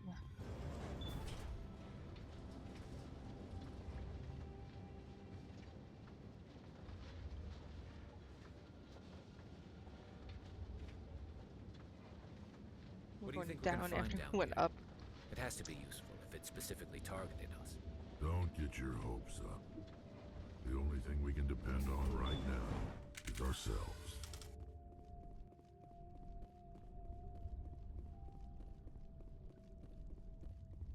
Who's the... You are not Prothean, but you are not machine either. This eventuality was one of many that was anticipated. This is why we sent our warning through the beacons. Looks like some kind of VI program. Pretty badly damaged. I do not sense the taint of indoctrination upon any of you. Unlike the other that passed recently. Perhaps there is still hope. Wait a minute. How come I can understand you? Why aren't you speaking the Prothean language? I have been monitoring your communications since you arrived at this facility. Oh, that's cool. I have translated my output into a format you will comprehend. My name is Vigil. You are safe here for the moment, but that is likely to change. Soon, nowhere will be safe. What are you Some exactly? kind of artificial intelligence program? I am an advanced non-organic analysis system, with personality imprints from Kesad Aishan, Chief Overseer of the Ilos Research Facility. What do you want? Why did you bring me here? You must break a cycle that has continued for millions of years. But to stop it, you must understand, or you will make the same mistakes we did. The Citadel is the heart of your civilization and the seat of government, as it was with us, and as it has been with every civilization that came before us. But the Citadel is a trap. The station is actually an enormous mass relay, one that links to dark space, the empty void beyond the galaxy's horizon. When the Citadel relay is activated, the Reapers will pour through, and all you know will be destroyed. Can you tell me about the Citadel's How come relay? nobody ever noticed the Citadel was an inactive mass relay? The Reapers are careful to keep the greatest secrets of the Citadel hidden. That is why they created a species of seemingly benign organic caretakers. The Keepers maintain the station's most basic functions. They enable any species that discovers the Citadel to use it without fully understanding the technology. Reliance on the Keepers ensures no other species will ever discover the Citadel's true nature. Not until the relay is activated and the Reapers invade. Crazy. How do the Reapers survive out in dark space? We have only theories. The researchers here came to believe the Reapers enter prolonged states of inactivity to conserve energy. This allows them to survive the thousands and thousands of years it takes for organic civilization to rebuild itself. But in this state, they are vulnerable. By retreating beyond the edges of the galaxy, they ensure no one will accidentally discover them. They keep their existence hidden until the Citadel relay is activated. If he Saren's turns on going the to relay, activate the it Reapers then. can wipe out the Council and the Citadel fleet in one fell swoop. That was our fate. Our leaders were dead before we even realized we were under attack. The Reapers seized control of the Citadel, and through it, the mass relays. Communication and transportation across our empire were crippled. Each star system was isolated, cut off from the others. Easy prey for the Reaper fleets. Over the next decades, the Reapers systematically obliterated our people. World by world, system by system, they methodically wiped us out. None of you The war surrendered, was though? lost. If you'd surrendered, they might have let you live. No offer of surrender was ever given. Our enemy had a single goal: the extinction of all advanced organic life. Through the Citadel, the Reapers had access to all our records, maps, census data. Information is power, and they knew everything about us. Their fleets advanced across every settled region of the galaxy. Some worlds were utterly destroyed. Others were conquered, their populations enslaved. These indoctrinated servants became sleeper agents under Reaper control. Taken in as refugees by other Protheans, they betrayed them to the machines. Within a few centuries, the Reapers had killed or enslaved every Prothean in the galaxy. They were relentless, brutal, and absolutely thorough. But why did the Reapers I don't leave? understand. Where did the Reapers go after they conquered your people? Our worlds were stripped bare, harvested by the indoctrinated slaves. Everything of value, all resources, all technology was taken.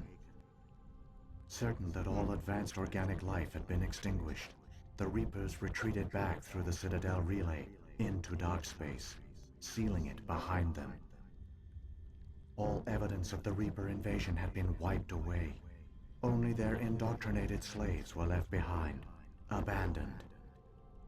Mindless husks, no longer capable of independent thought, the indoctrinated soon starved or died of exposure. The genocide of the Protheans was complete. Why did they What do do the it? Reapers get out of this? Why do they keep repeating this pattern of genocide over and over? The Reapers are alien, unknowable. Perhaps they need slaves or resources. More likely they are driven by motives and goals organic beings cannot hope to comprehend. In the end, what does it matter? Your survival depends on stopping them, not in understanding them. So how you said can you I brought stop me here them for a then? reason. Tell me what I need to do. The conduit is the key. Before the Reapers attacked, we Protheans were on the cusp of unlocking the mysteries behind mass relay technology. Ilos was a top-secret facility. Here, researchers worked to create a small-scale version of a mass relay, one that linked directly to the Citadel, the hub of the relay network. Conduit's not a weapon. It's a backdoor onto the Citadel. How They did you didn't manage find to you? stay hidden? All official records of our project were destroyed in the initial attack on the Citadel. While the Prothean Empire came crashing down, Ilos was spared. We severed all communication with the outside, and our facility went dark. The personnel retreated underground into these archives. To conserve resources, everyone was put into cryogenic stasis. I was programmed to monitor the facility and wake the staff when the danger had passed. But the genocide of an entire species is a long, slow process. Years passed, decades, centuries. The Reapers persisted, and my energy reserves were dwindling. How did you survive? I began to disable the life support of non-essential personnel. First support staff, then security. One by one, their pods were shut down to conserve energy. Eventually, only the stasis pods of the top scientists remained active. Even these were in danger of failing when the Reapers finally retreated back through the Citadel relay. There were hundreds of stasis pods out there. You just shut them down? You killed them? You were betrayed- programmed to protect them, not kill them. This outcome was not completely unforeseen. My actions were a result of contingency programming entered on my creation. I bet they didn't tell the non-essential staff about this contingency. I saved key personnel. When the Reapers retreated, the top researchers were still alive. My actions are the only reason any hope remains. When the researchers woke, they realized the Prothean species was doomed. There were only a dozen individuals left, far too few to sustain a viable population. Yet they vowed to find some way to stop the Reapers from returning, a way to break the cycle forever. And they knew the Keepers were the key. The Keepers? Aren't they under the influence of the Reapers? The Keepers are controlled by the Citadel. Before each invasion, a signal is sent through the station compelling the Keepers to activate the Citadel relay. After decades of feverish study, the scientists discovered a way to alter this signal. Using the conduit, they gained access to the Citadel and made the modifications. This time, when Sovereign sent the signal to the Citadel, the Keepers ignored it. The Reapers are trapped in dark space. How can they come Saren back? must have some plan to undo everything you did. The one you call Saren will use the conduit to bypass the Citadel's defenses. Once inside, he will transfer control of the station to Sovereign. Sovereign will override the Citadel systems and manually open the relay, and the cycle of extinction will begin again. Can you help me, though? Is there any way we can stop them? There's a data file in my console. Take a copy when you go. When you reach the Citadel's master control unit, upload it to the station. It will corrupt the Citadel's security protocols and give you temporary control of the station. It might give you a chance against Sovereign. Wait, where's the Citadel's master control unit? I've never heard of anything like that. Through the conduit, follow Saren. He will lead you to your destination. If the Reapers are trapped in dark space, how did Sovereign get here? It is logical to assume the Reapers would leave one of their own behind after each extinction. A sentinel to pave the way for their inevitable return. Like those in dark space, Sovereign probably spent most of the last 50,000 years in a state of hibernation. Periodically, it would wake to analyze the situation. Keeping its existence hidden, it would evaluate the state of galactic civilization. And when the time was right, it would signal the Citadel and usher in the next Reaper invasion. Wow. But this time the signal failed. The Keepers did not respond. Sovereign's allies were trapped in the void. Alone, it was forced to try and discover what had gone wrong. What about the beacon on Eden Prime? And the one on Vermeer? What were they for? At our apex, the beacons spanned the breadth of our empire. We used them as a single galaxy-wide network to transmit data and communications rapidly from world to world. Virtually all the beacons were destroyed during the invasion, but once the Reapers were gone, the survivors here on Ilos decided to risk sending out a message. We knew it was unlikely there were other survivors, but if there were, we wanted them to know about Ilos. We wanted to give them hope, so a message was sent across the network. And what about the Keepers? So when the Reapers created the Citadel, they created the Keepers as well? A more likely scenario is that the Keepers were one of the early harvested civilizations, perhaps the very first. Perhaps they responded well to indoctrination, or the Reapers simply bred them to be obedient. In any case, they were left behind to operate and maintain the Citadel. But the Keepers are no longer directly controlled by Sovereign or its ilk. They evolved so that they only respond to the signals emitted by the Citadel itself.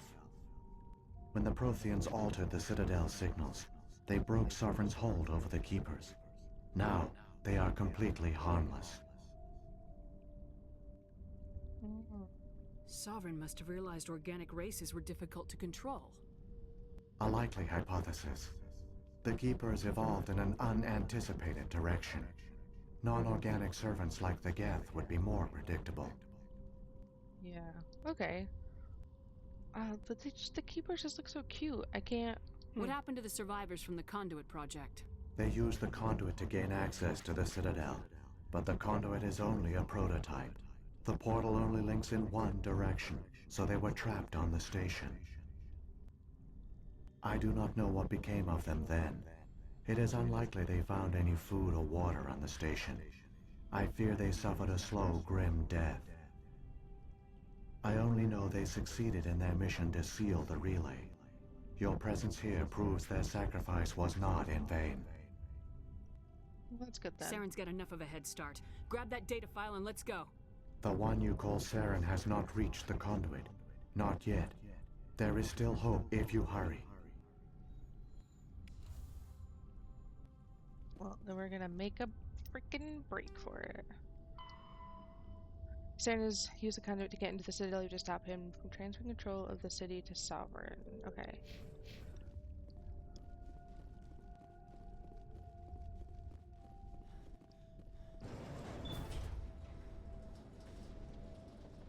Does that mean we're, like, going to the Citadel then? So many races looked up to the Protheans as paragons of civilization, but they were fooled by the Reapers, just as we were. They failed. Keep it moving. I've got no intention of ending up like them. Okay. So...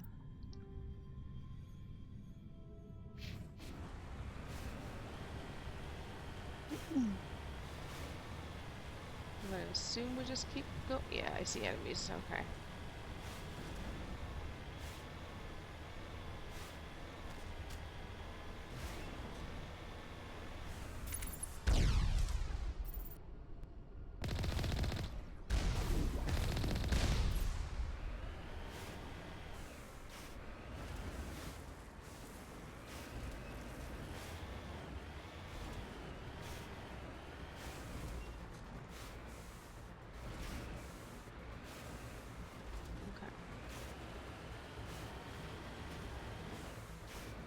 Was that just saying, oop, that's not what I wanted.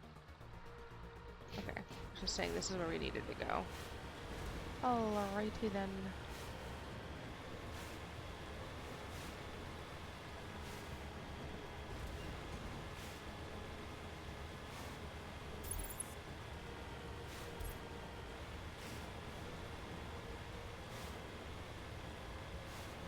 I never would have expected the Citadel to be a relay.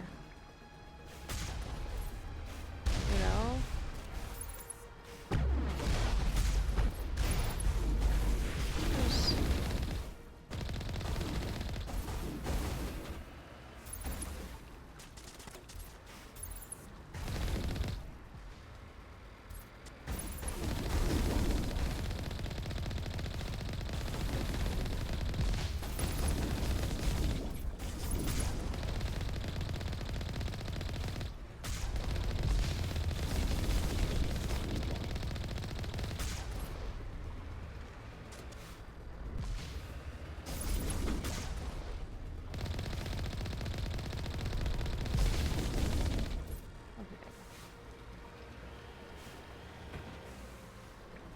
Can we repair real quick? Oh no, that's just my shields, okay. I only need to repair when I'm in the red. That's right.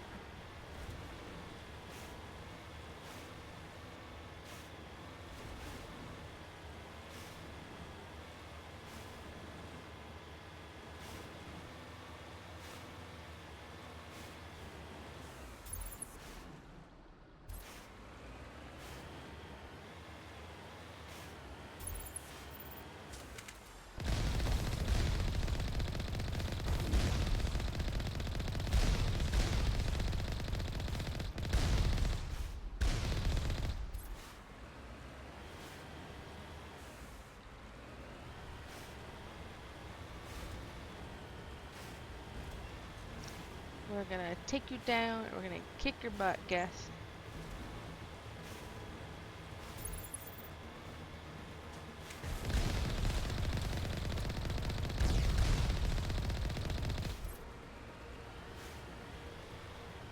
It says there's one more.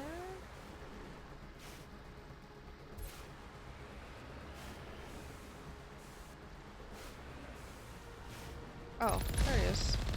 He was hiding.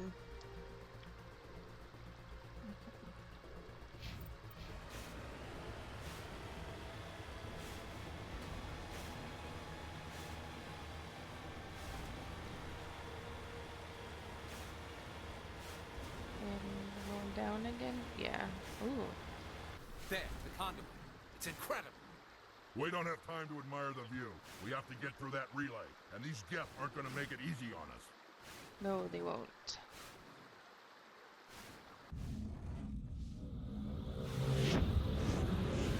Uh-oh.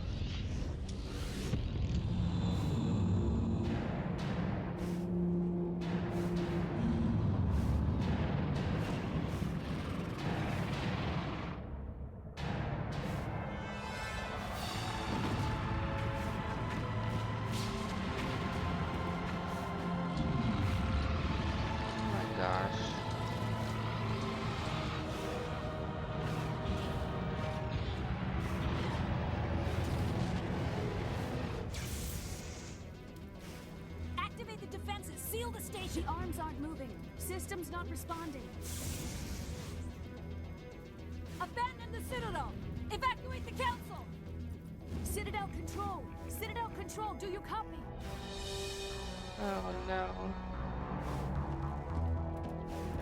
Saren's already at the Citadel.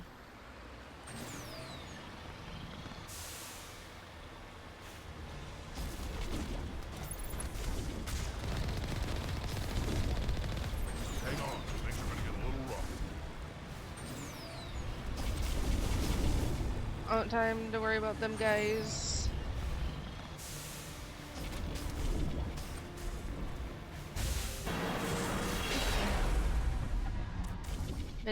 Meritorious Service Medal. Critical failures detected across all monitored systems. Oh no. Please begin emergency evacuation. Not Avina.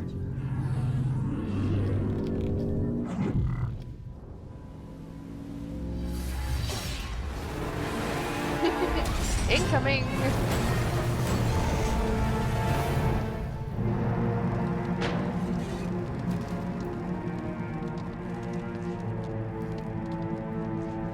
Our grand entrance.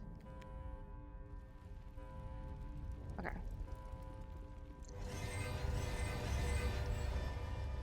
Oh, not the... Critical.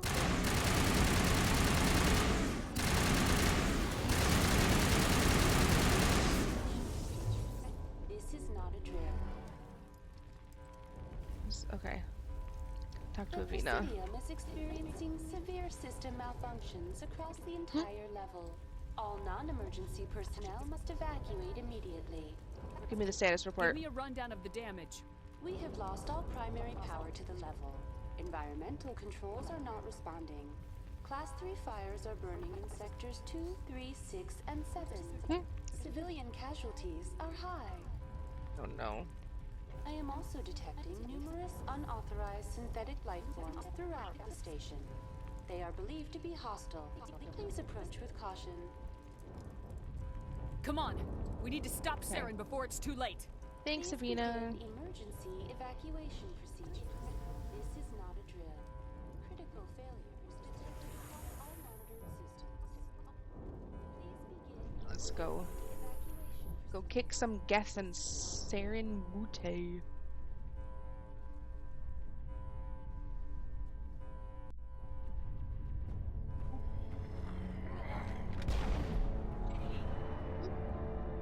Cute.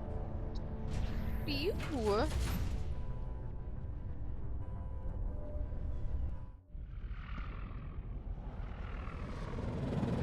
The Citadel's closing. They're sealing the station. Don't let the enemy ships inside the arms.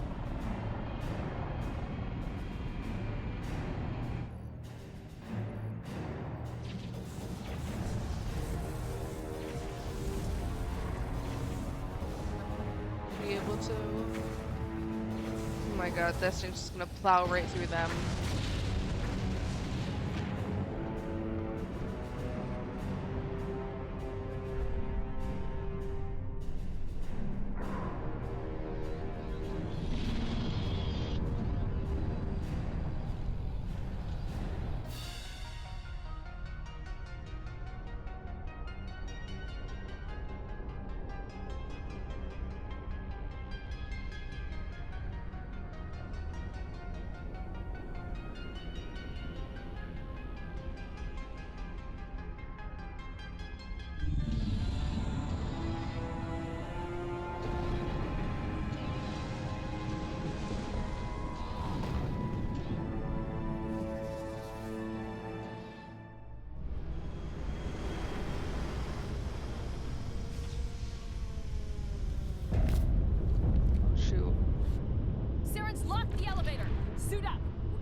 This is gonna be interesting.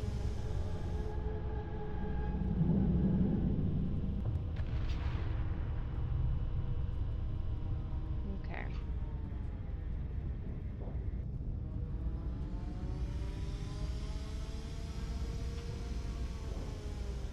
Where? Up here.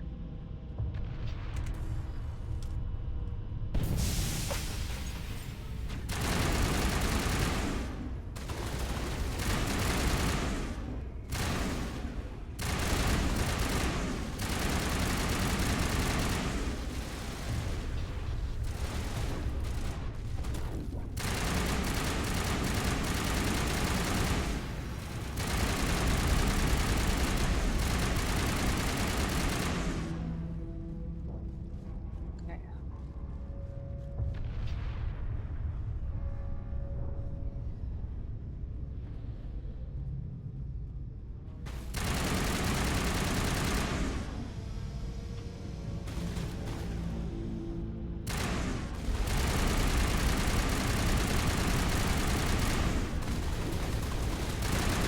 Oh, please.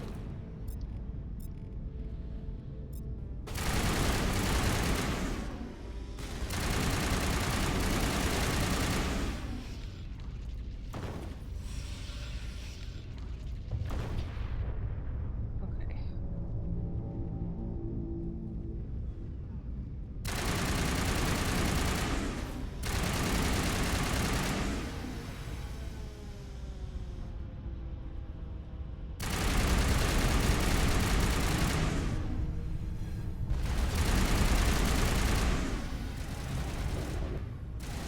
Oh, up here.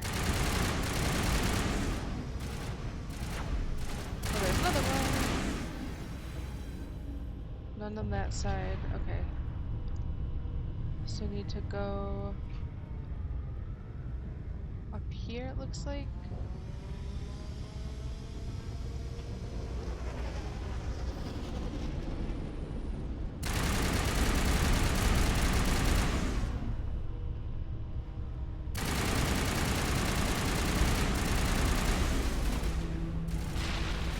Oh, well, they killed him before they got to me.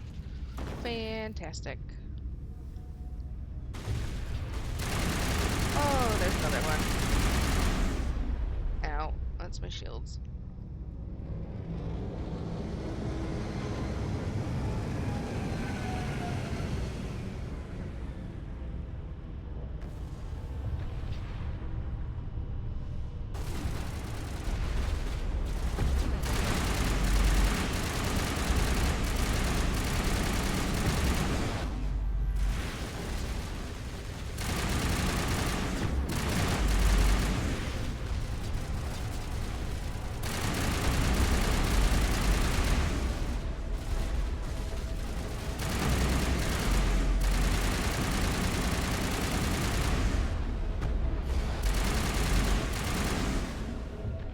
Isn't there? Yeah, yeah, yeah.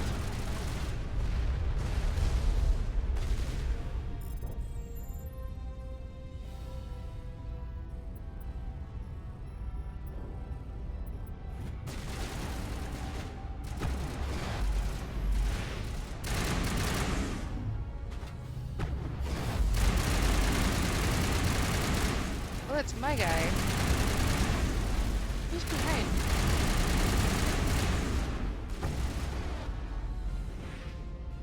Give that. Actually, give me some shield.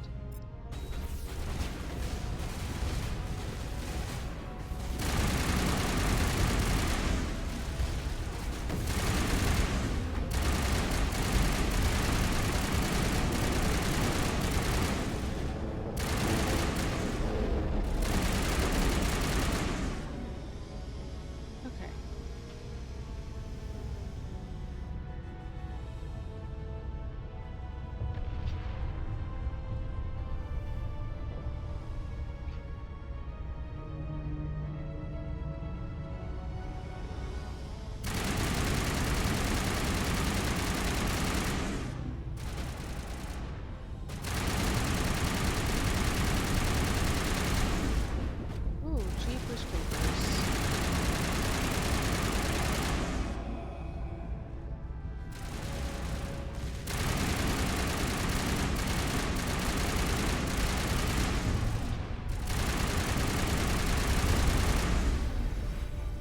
Jesus, Garrus fucking...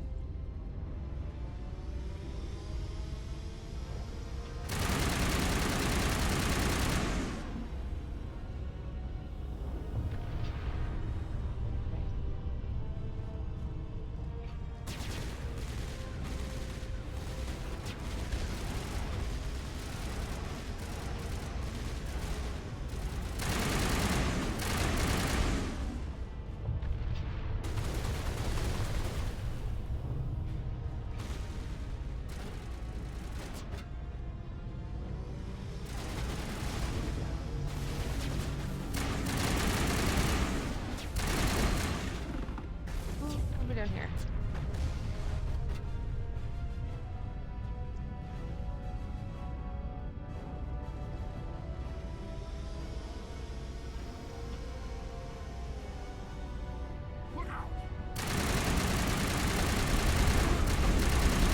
Oh, there's two of them. Nope, this one. I'll give. Lost shields.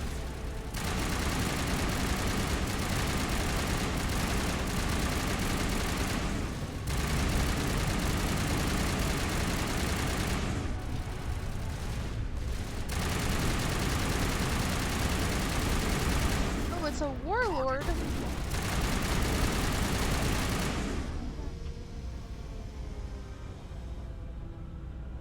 I wasn't expecting a warlord. Okay. Do we have anything better for myself or anyone? What do I have on my grenades right now? High explosive.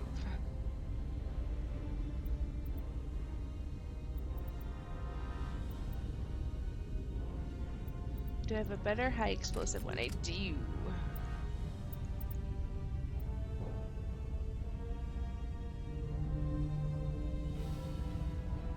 So it gives me a little bit more damage. What?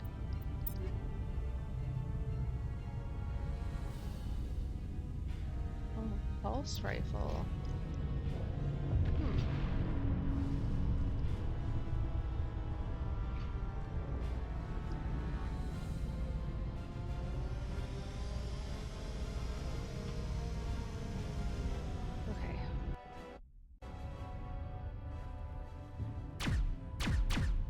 Actually pretty nice. Some Medi-gel you shouldn't have. Just what I've always wanted.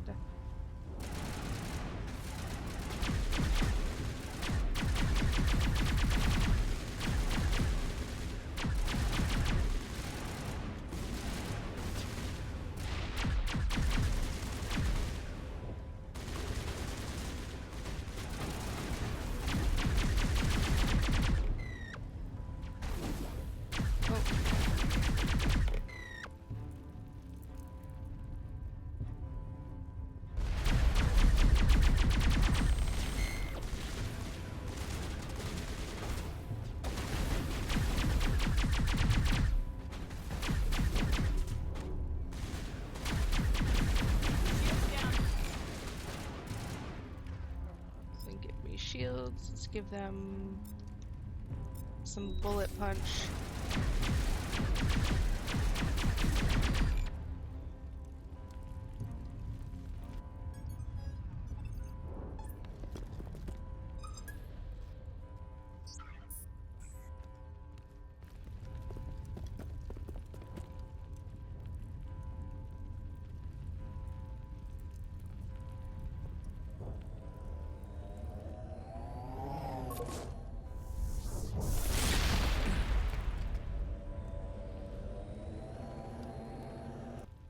I was afraid you wouldn't make it in time, Shepard.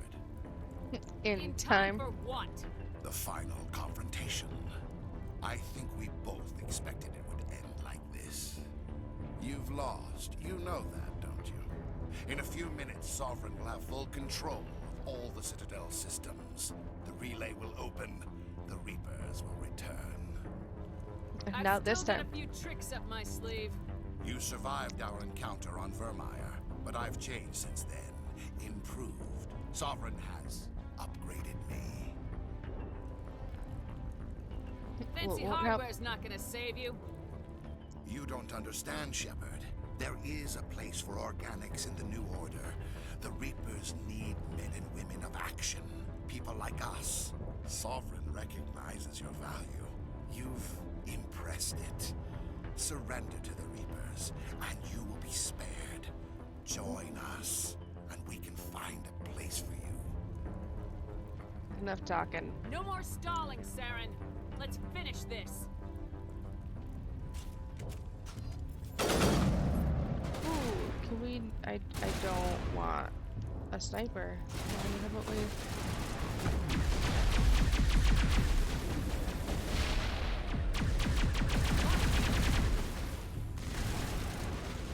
Oh, I only had... Oh, that's not... My shield boost is recharging. Let's use immunity.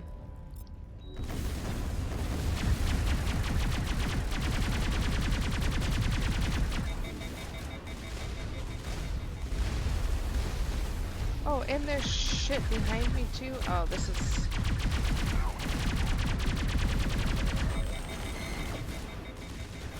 Oh, the heat sink on this is absolute garbage.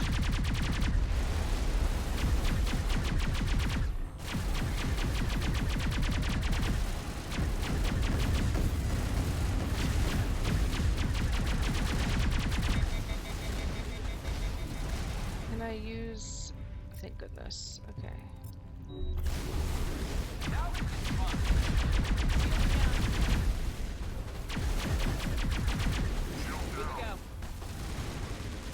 I would love... You guys are just annoying down here.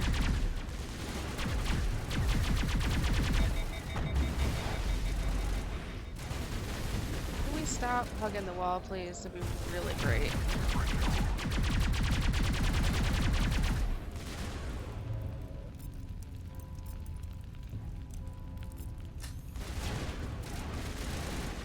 Where the frick is he?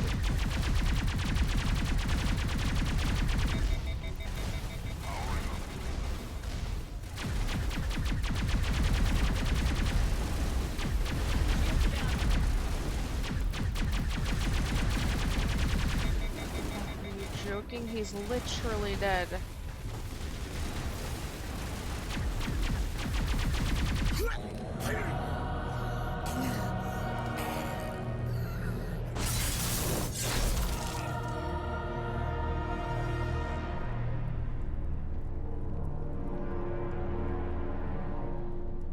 Oh, it wasn't me that killed him, it was the giant piece of glass that he fell through that impaled into him that's killing him.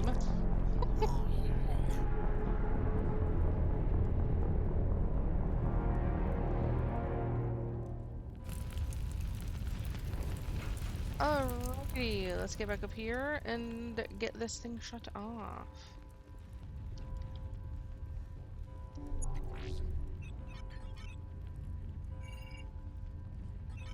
Vigil's data file worked. I've got control of all systems.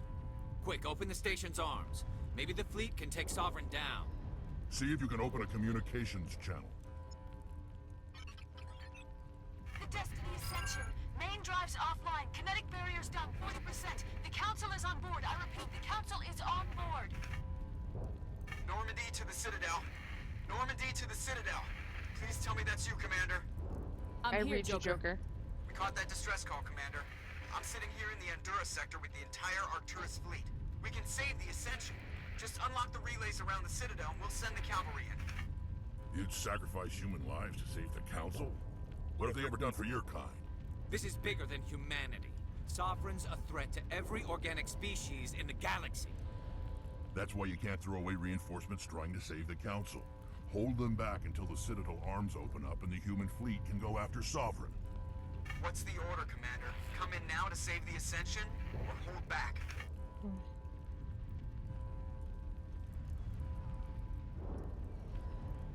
I want the concentrate on Sovereign. Wait until those arms open, Joker. We need all our ships focusing on Sovereign, even if it means sacrificing the Council. I hope you know what you're doing, human. Don't let the Council die in vain. All Alliance ships, hold formation. Wait for a shot at Sovereign. Nothing else matters. I repeat, nothing else matters.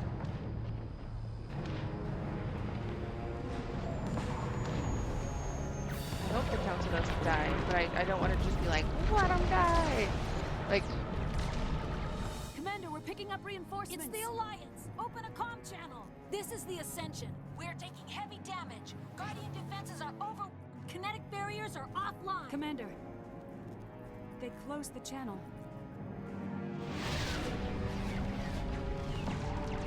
I'm not letting you die, but if something happens to you...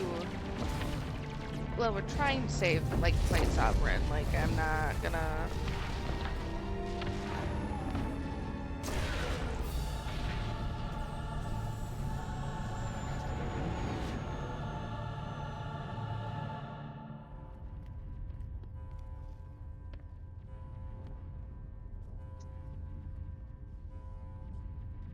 Make Why sure do I he's feel dead. like he's... I was gonna say, make sure he doesn't get back up.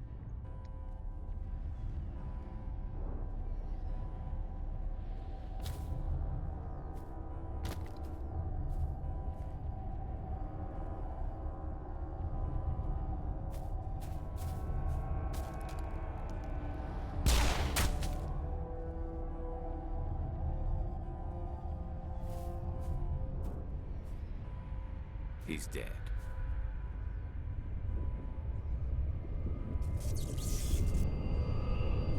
Oh.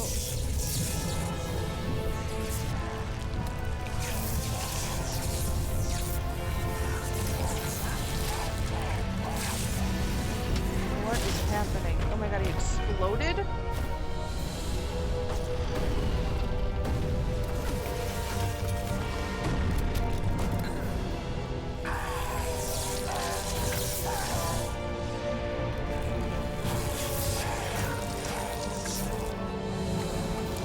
God, he's getting bigger? What is happening?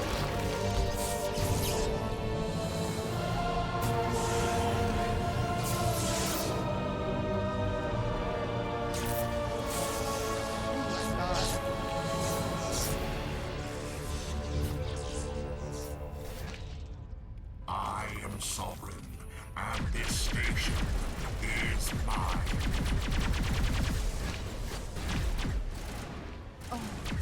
I have to fight a fucking spider Saren? For frick's sakes, man.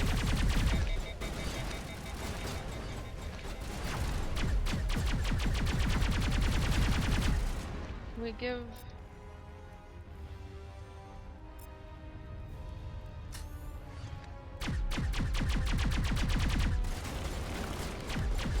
Oh, and now, of course I have... fucking Geth. Hold on. I don't think I like this Geth weapon.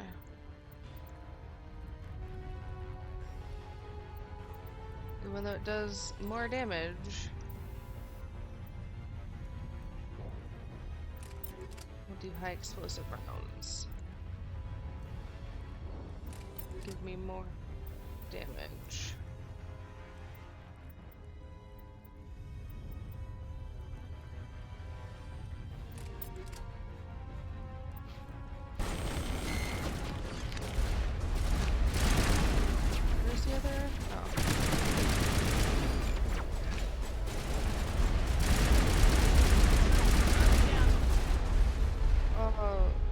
No.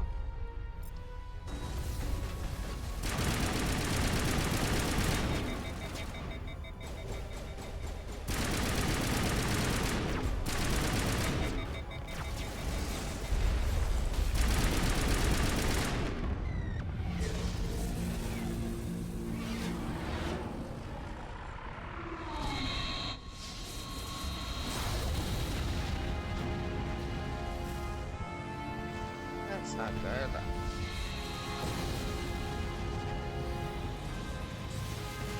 Sovereign's too strong. We have to pull back. Negative. This is our only chance. Take that monster down no matter what the cost.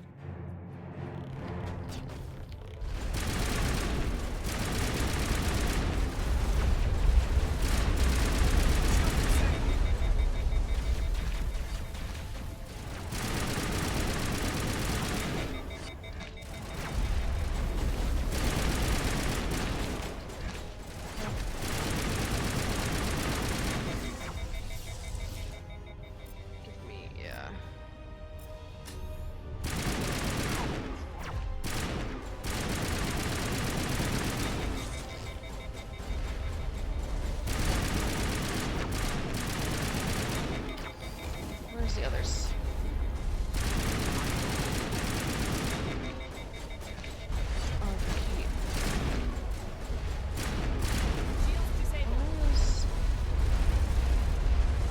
Oh, he's throwing fireballs. I was like, what is that?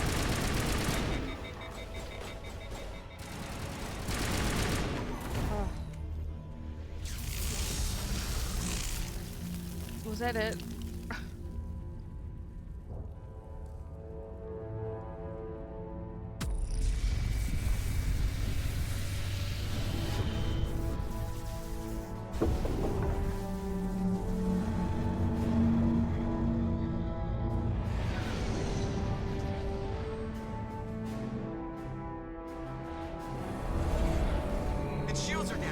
Our chance. Goodness.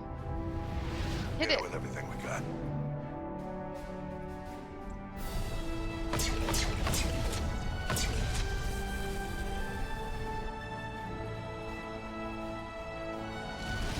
Hard on my flank. We're going in.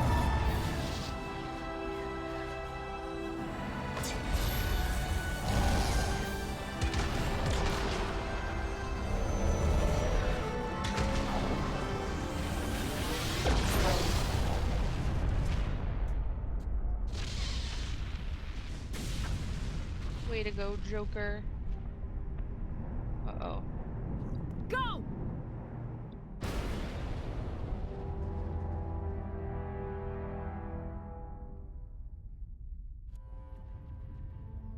Now we have to... Oh, I thought we were gonna have to make like a run for it.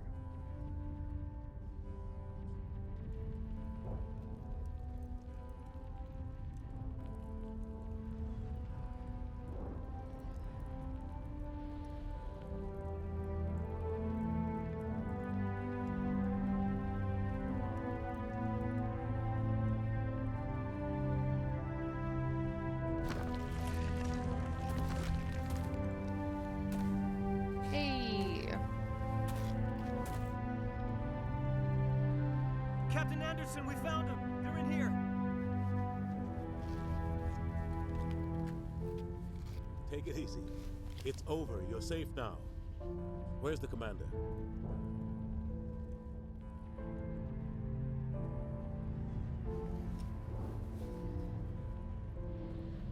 Oh no.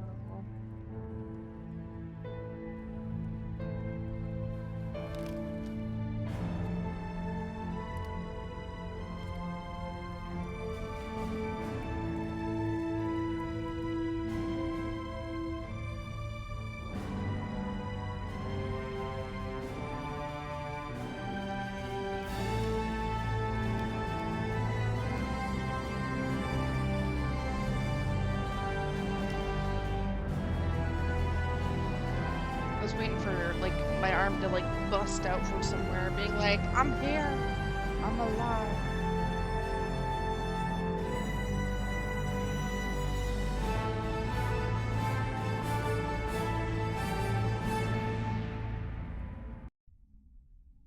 Hey, look at that. We got your message, Saren. Ambassador. What's Medal all this of about? Honor achievement. No need to get worked up, Captain. I'd like to end this meeting with all my teeth still in place. You should thank me for what I did. If the Normandy was still grounded, we'd all be dead right now. Exactly. I understand, Captain. You did what you had to do. That's not why you're here.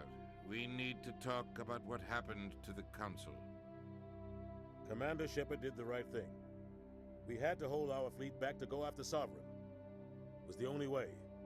I agree, but this also presents us with an opportunity. The Citadel fleets were decimated in the attack. Their losses have made the Alliance stronger.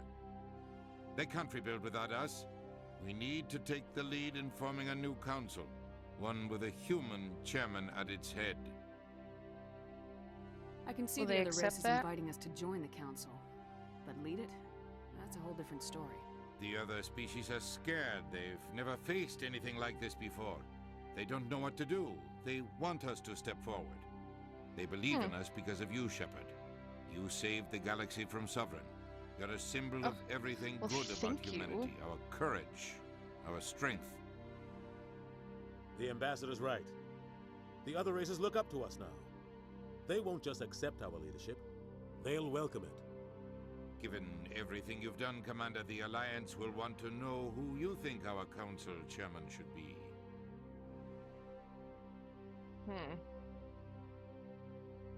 Captain We're Anderson. about to go to war. We need someone with military experience. Someone like Captain Anderson. You make a good case. Captain, are you ready for this? I don't know if any of us are ready for this, but I'll do what I can. So what born happens ready. now? Now the real work begins. Excuse me. The Reapers are still out there. They're coming. And I'm gonna find some way to stop them.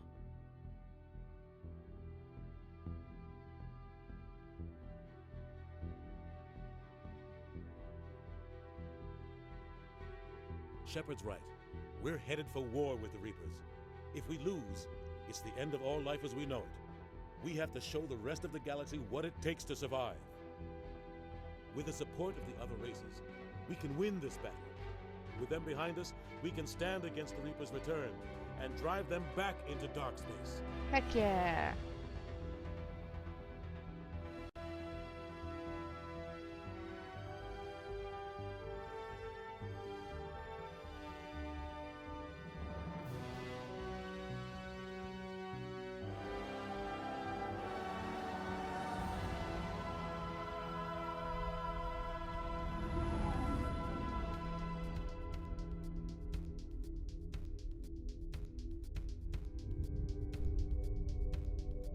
Is that us on the Normandy? And are we still a Spectre? That's what I'm curious about. That was really good. I'm a little sad that it's over, but now that it's over, it means I can get into more of the story and, you know, get to the second one.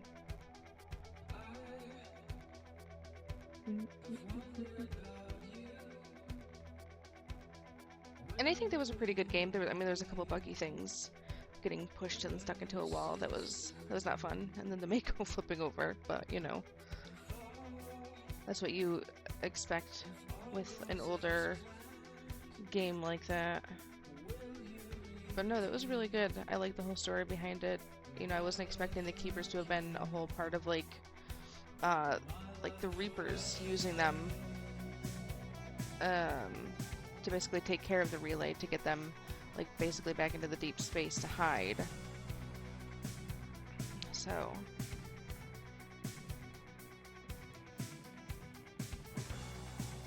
still sad that we lost. I had to choose between Williams and my other guy.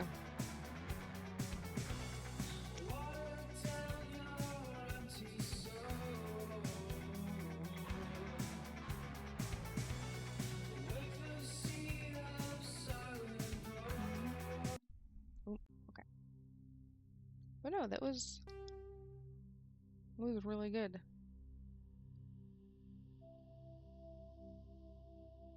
No, I definitely enjoyed it.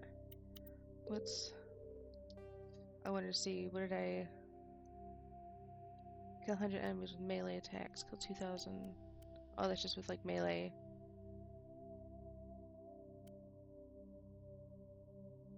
Oh, so some of these I think are part of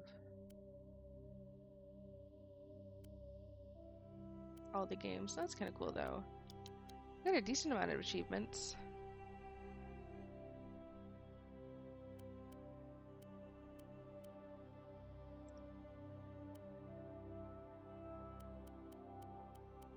What is this one? Use neural shock. Medigel 50 times. I feel like I used it, not 50, but used it like a decent amount of times. I didn't use like their abilities too much, but yeah. Well, it was really good. I enjoyed, for the third time I feel like I'm saying this, I did really enjoy it. But now it means that we can get started into the second one and take a look at that one. But thank you everyone so much for coming. I almost ended. What is up with me? I'm trying to end this like it's a stream. But thank you everyone so much for watching. I do very much appreciate it. Make sure to hit the like and subscribe button and hit the bell icon to get notified for when I post more videos as well as when I go live.